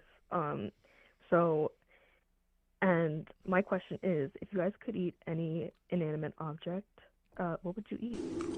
Like non-food inanimate object? Yeah, none food. Thank you, Pyongyang Jim. Thank you for making me come.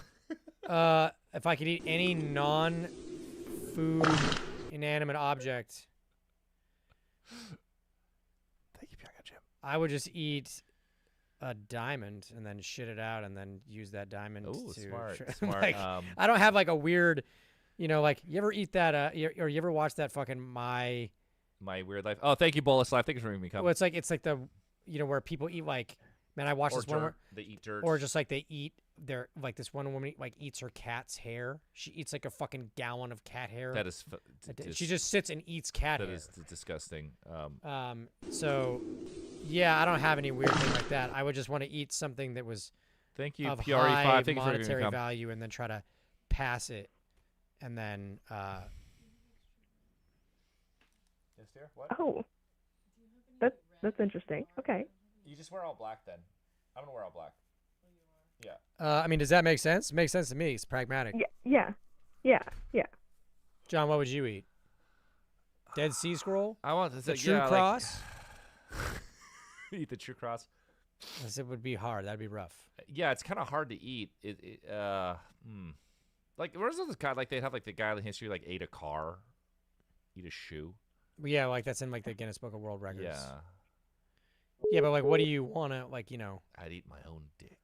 Yeah.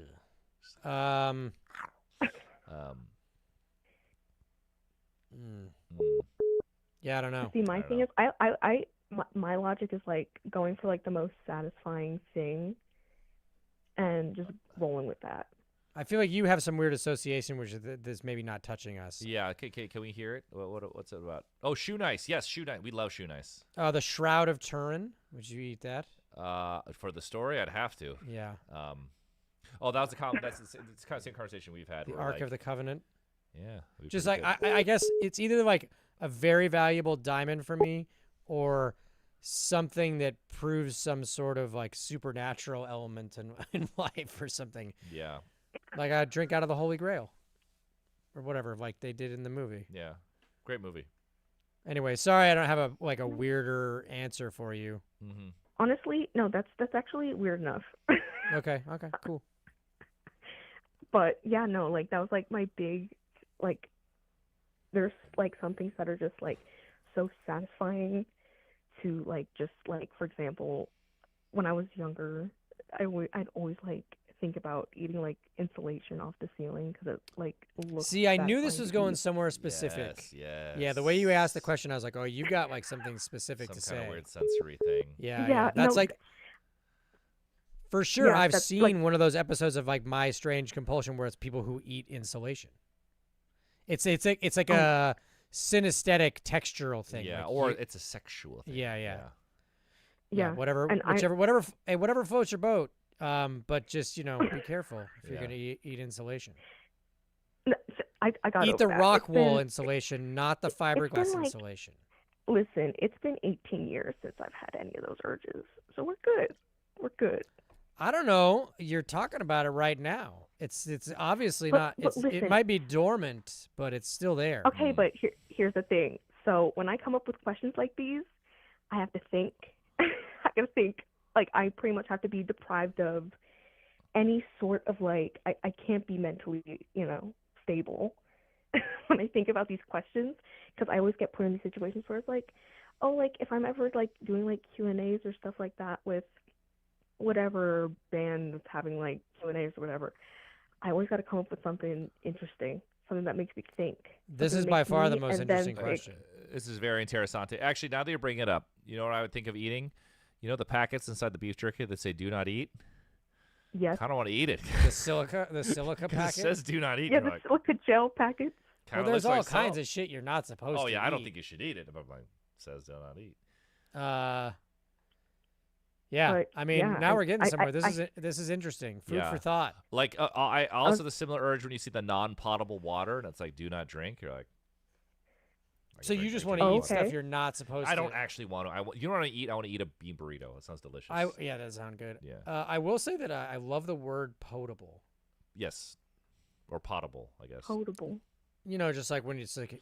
Oh, this is actually hilarious. So yesterday, my buddy's like, "Oh, I have a gala," and I'm like, "Is it the same thing as a gala?" It's like, "Yeah, I found it. If it's actually fancy, it's a gala." And I'm like, "What the fuck? Is it difference?" A gala. Splitting hairs here. Yeah. It's fancy The ass. Met Gala, not the Met Gala. Okay, so John would eat the silica gel packet. Yep. You want to eat insulation, and I just want to eat something that is worth a lot of money and then shit Hey, it out. mothballs. That's kind of like mothballs. You think about it. No, fuck that. They smell terrible. I'm kind of into it. They do. They smell like ass. No, I don't want to eat that. Or what is it? Absolutely not. Don't they do a thing where like a guy? Okay, weird one. Uh-huh. Since this has been very stimulating as a question. Is anybody else like? I'm trying to think of how to say this without having that sound weird. Human flesh, like if someone was like, "Hey, like there's this, it's a dead person. They're dead. We've tested it. You're not gonna get some fucked up disease. Yeah. Would you like to try? Well, apparently it's just like pork. Yeah. Would you like to try like a pastor taco made out of person? It'd be really hard for me to say no. It's pretty interesting. Pretty 'cause interesting. I have a bit of an impulse control thing, and I'd be like, well, With food? Oh, you would definitely. I would definitely eat it. I would definitely eat it. Yeah, yeah, I would eat it. I'd eat it. I fear I would not. But that's just me. I know that. I think it's. Well, yeah, but like, well, you know, John's very sensorially like he likes food, you know. Well, you know, I'm very into pozole and the Mexican food, and they like, used to eat that pozole made out was of human flesh. Yeah, and I think this is my theory. Well, not really my theory. I think I heard this somewhere, but a big theory of why pork is banned in so many religions is because it is like fresh, like human flesh, and it's like that's evil. I thought it was because of trichinosis. That's the big thing. Oh, thank you, Bill. Thanks for making me come. But like when you eat Eisbein in Germany, it's just like it looks like a person. You're just eating a person. And there's that cartel guy. He would kill you and eat you, and he said he would always eat the ass because it had the most flesh when you make tacos. I think I remember reading about that in like with the Chilean the rugby team that crashed in the Andes. Yeah. It's like the first thing they ate was the ass because it was the easiest thing to cut the meat off. But of. fatty and also fatty. So is it not like, eat the is this ass in like- a sexual way, just of caloric value. So with the human meat, it seems like, is it giving pork or like, because I don't fuck with pork. I love pork. Well, I mean, So I probably wouldn't. I probably it wouldn't doesn't fuck make with any it sense anyway. to me to be like, wait, it's like pork. I don't fuck with pork, so I won't eat that person. It's just like you wouldn't eat it because it's like a person. If it was like if it was like tofurkey, you'd be into it. What if Maybe it I tasted like could. insulation? Well, maybe. It all depends on how it looks. Like if it looks like okay, like yeah, maybe Like a Yoshinoya like a face, like yeah. Yeah. Yeah, I don't mean if like they eating prepa- like if they a fucked prepared up it- leg. If the presentation is nice, then maybe I'll eat it. Okay, all right. Well, I gotta say this has been thrilling, everyone, and I really appreciate you having me. I got 4 more minutes. All right, guys. Okay, I'm gonna hang up. Thank you so much. That was a great call. Okay, Let's do thank lightning you. round. See you guys in Philly. See you guys in Oh, Philly. see you in Philly. Buy your tickets. Show's on sale. All right, guys. Jake has 4 minutes. Let's do lightning round. Call in. We're gonna make these really quick. I'm gonna hang up on you. Just get questions to Jack real fast. Oh, no one's calling. All right, there's fuck always you a delay. guys. You gotta wait a second. No, Oh. people don't like the pressure. 818 in the valley. What's up? Ah, big boss. I'm trying to sneak around, but I'm dummy thick, and the clap of my ass cheeks keep alerting the guards. You nailed it, bud.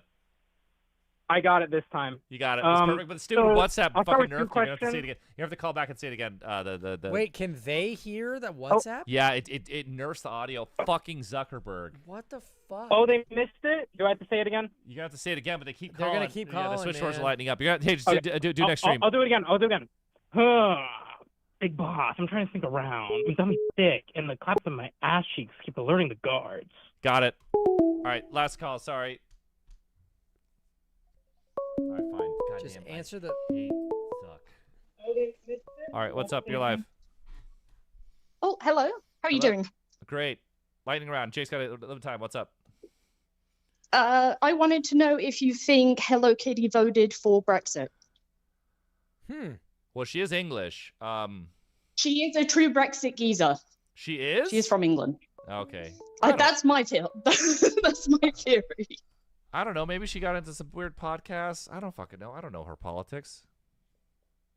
She's I don't know. I think we got she's to older. cancel her. She's older rich, too. right? Yeah, rich as hell. She's rich, then she voted for Brexit. She's old as fuck. Yeah. She's And old. white.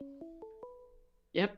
I think she might be a Brexiteer. Yeah. Yep. Makes sense. I believe it. Okay. All right. Dan, Well, we cleared that shit up. Yep. All right. All right. All right. That's a weird one to end. All right. Thank you, Jake. All right. Okay, thank you guys. I'm gonna actually have to wrap it up myself. Bye-bye. All right. I'm gonna have to wrap it up myself soon. So I gotta go to this Tron party. All right. Fine. I'll take one more. All right. Thanks, Jake. See you tomorrow. All right. What's up, man? Hello. Oh, you hung up. What's up? Hey, real quick question. I kind of missed the earlier part of the stream. I don't know if this is covered, but what are your top 3 favorite albums? Jake's top 3 favorite.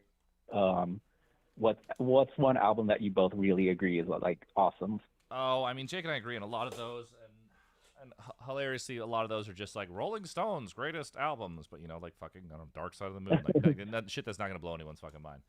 Yeah, the car trip music. Yeah. So, but like, yeah, I'm sorry, but yeah, we're not gonna blow anyone's minds. I do think at one point we should do some make I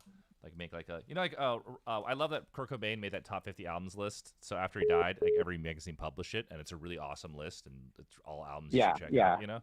Actually, that would be dope. I would like all playlist 3 of on us to do Spotify. that, and we should like publish them online or something. All right. Laters. What's up? I'm putting the cat ears back on the other one because Jake took them off. There we go. Hello? Hello?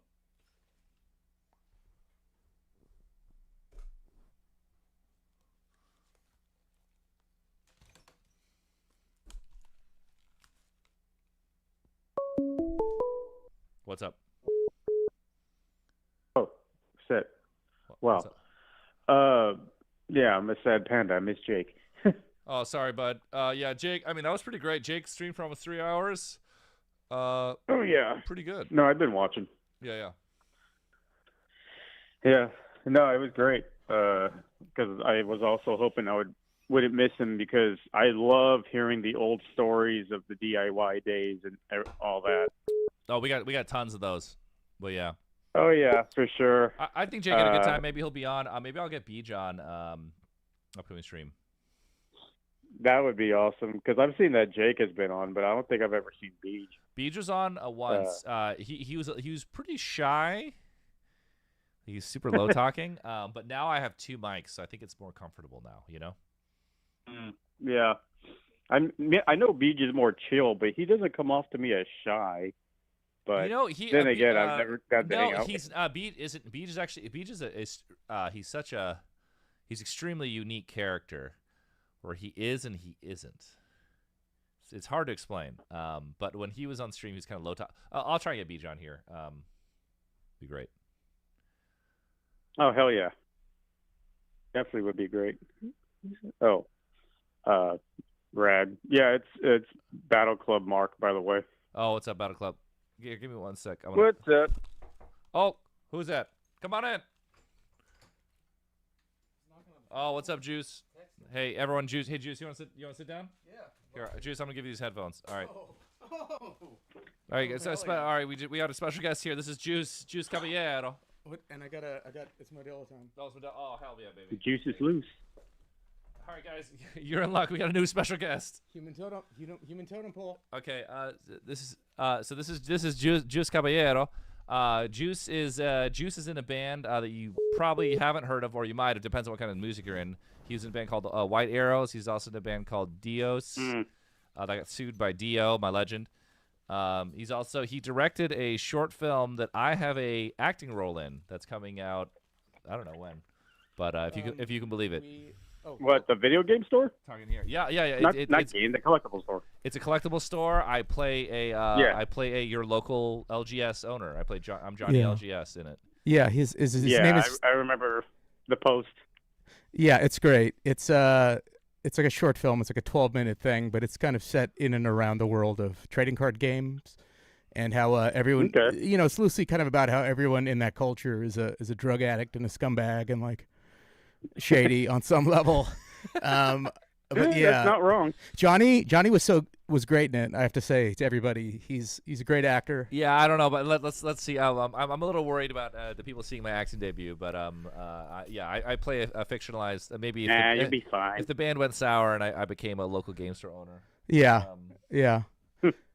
No, his timing is good. I think there's something about having coming from music where you understand timing and like kind of. Looking like not looking like a total dork. Also, you get a lot of experience. This is gonna sound weird. I don't want to sound like an asshole, but I thought it was too pretty to be playing a game store owner. But it is Hollywood, though. Yeah. What's funny is that the store is we filmed that at a place called Turn Zero Games in Koreatown. Very cool game store. Yeah. Yeah, it's a great place. It's where a lot of like Magic the Gathering like grinders and like pros like play at regularly, and it's a real like hardcore player set. But Johnny, the owner of the store, is this guy Steven, who's an old friend of mine who ended up buying the store. And Johnny is kind of like the Hollywoodified version of Steven. And his character's name's Stevie. So no, you're good. So Asian, long hair. Yeah, exactly. Johnny's taller, Nice. A little more svelte and a little more surprising photogenic. there. But I mean, the reasoning is Johnny has a lot of experience running a chat, moderating a chat, and like dealing with all that, and there's a kind of tiredness that sets in where like even if you're in that environment and you enjoy it, you're just like, oh my god, not this shit. So, but yeah, he was great. The name of the thing is the name of it is Cardboard. We're editing it. Post production takes a long time, but I'm gonna try and do a screening in LA towards the end of the year, and we're gonna try and do a festival run. So That'd be sick. yeah. So it's definitely looking forward to seeing that whenever I can. It'll be good, and Johnny will post about it. But it's funny because you make a thing and then you go on tour for it, or you try to. So it's like being in a band. I can't escape it. But yeah, tour follows you no matter what you do.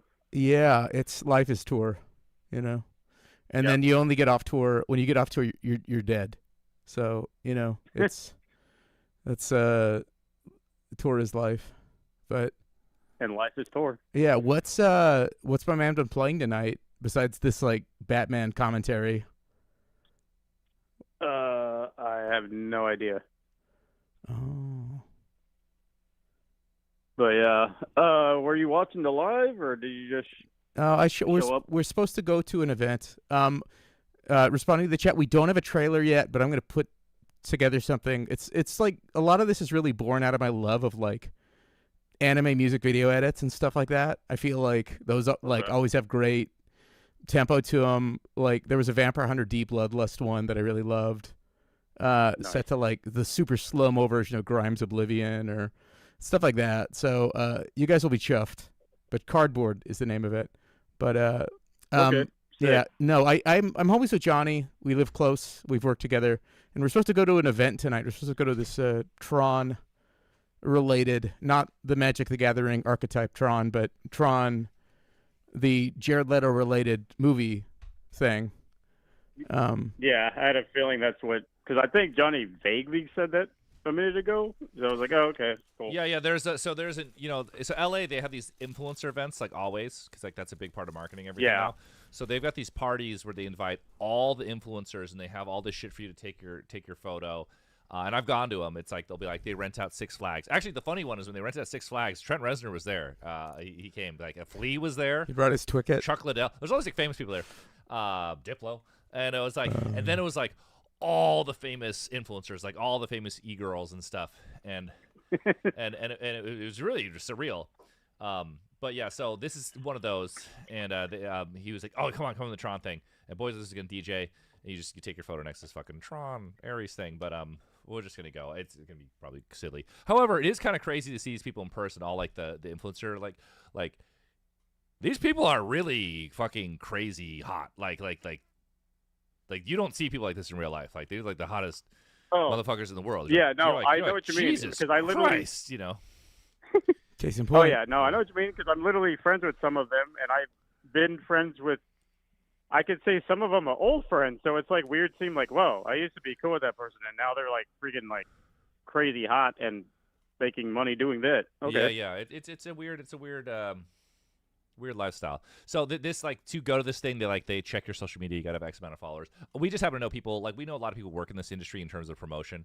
So they're like, come on down. Yeah. But yeah, I would. Well, anyway. It's so weird how like in certain groups and things, it's like social media or like your Instagram like follows, like it actually matters. It's weird. Well, it does matter because everything's so broken now and press doesn't work. You need someone to like show that they're at something, so you think about it and then it gets in your algorithm and you're like, maybe I'll go see Tron. Like I think that the best thing they ever did is the God knows how much fucking money they paid Nails to do it, but like every advertisement for Tron is like 9 Inch Nails. It's like that's gonna get so many more people to see this movie. I think Yeah, we should make a story. It's gonna be we gonna get torrent at Tront. Torrent like turns. Yeah. But it's the words of torrent like turns, but it's the letters of Tron. Reznor. Yeah. This is getting a little in the weeds, but you gotta, I like this idea. Keep workshopping. It's called being a visionary, people. Yeah. Nobody believes you until you walk in water. There you and go. then they crucify you. That's good. They torture you to death. That was good. Yeah. After you perform a seemingly impossible to accomplish miracle, they still don't believe in you, and they want to punish you for making them look bad. Yeah, sounds about right. Oh, Jesus. But yeah, I have no idea what the hell this movie's going to be like. This is not. I thought this was going to be a screen the movie, but it's influencer party. We'll go take our photos next to this giant Tron thing. A giant Jared Leto is going to scale the building. Jared Leto, Morbius will come down. He did this thing. Like as much as I want to hate him, he's just so ridiculous. Like he scaled like a year and a half ago. He scaled the Empire State Building. Like he climbed it, the whole thing. Doesn't he have like a cult and something now? I mean, he's probably just got hangers on. So I went to Coachella, the hot Coachella party that you can't. It's really hard to get into. What is it called? The carnival that goes all night. Electric Carnival. Carnival. Neon Carnival. I went one year and I was like, fucking. I was on another planet gone, and I was just on the dance floor, just dancing all crazy. And I looked and I met eyes of Jared Leto, and I had this weird thing, and he was like, he pointed at me because I was just dancing, and I was like. And then Jared Leto climbed the neon carnival wheel. Yeah. Yeah, look it up. He climbed the Empire State Building not for any fucking just to do it. It's like it's kind of wild. Right. It's like that's our Lindbergh crossing the Atlantic. When Jake was younger and prettier, he would get compared to Jared Leto a lot, especially when he was very popular in all those cool movies at the time. This is also a funny another anecdote. So I know this girl. I don't even know if the story's true, but anyway, she met Jared Leto at something, and she's like, "Oh my God, I'm gonna have sex with Jared Leto." They go back to her hotel, and he opened the door. This is anecdotal. I don't know if it's true or not, so please don't quote me. And then opened there, and there was another dude in the bed, and she's like, "Oh, I'm not doing this. I don't." And then she just left, and I was like, "Why don't you do that? That's wild." Jared Leto was in Alexander. He was a face in Alexander. God, that movie is so depressing. I thought that was gonna be the best movie ever made. I was like, Oliver Stone, Alexander the Great. But it'd be a great miniseries. If they made it like Rome. That movie was ass. If they made it like HBO's Rome. That Rome show's not even good. That Rome show was limited by the time. It was so cheap. it so was the cheap. most expensive original HBO series. I know, but they done. didn't have enough money to really do. Like Game of Thrones came later, but like they just show slow shutter swords hitting, and they're like, I think no, that's the what they battle did. Is going poorly. That's what they did because The they battle is won. It well was they just did like, season 1 and they were told, okay, we're shutting it down. You get season 2. Mm-hmm.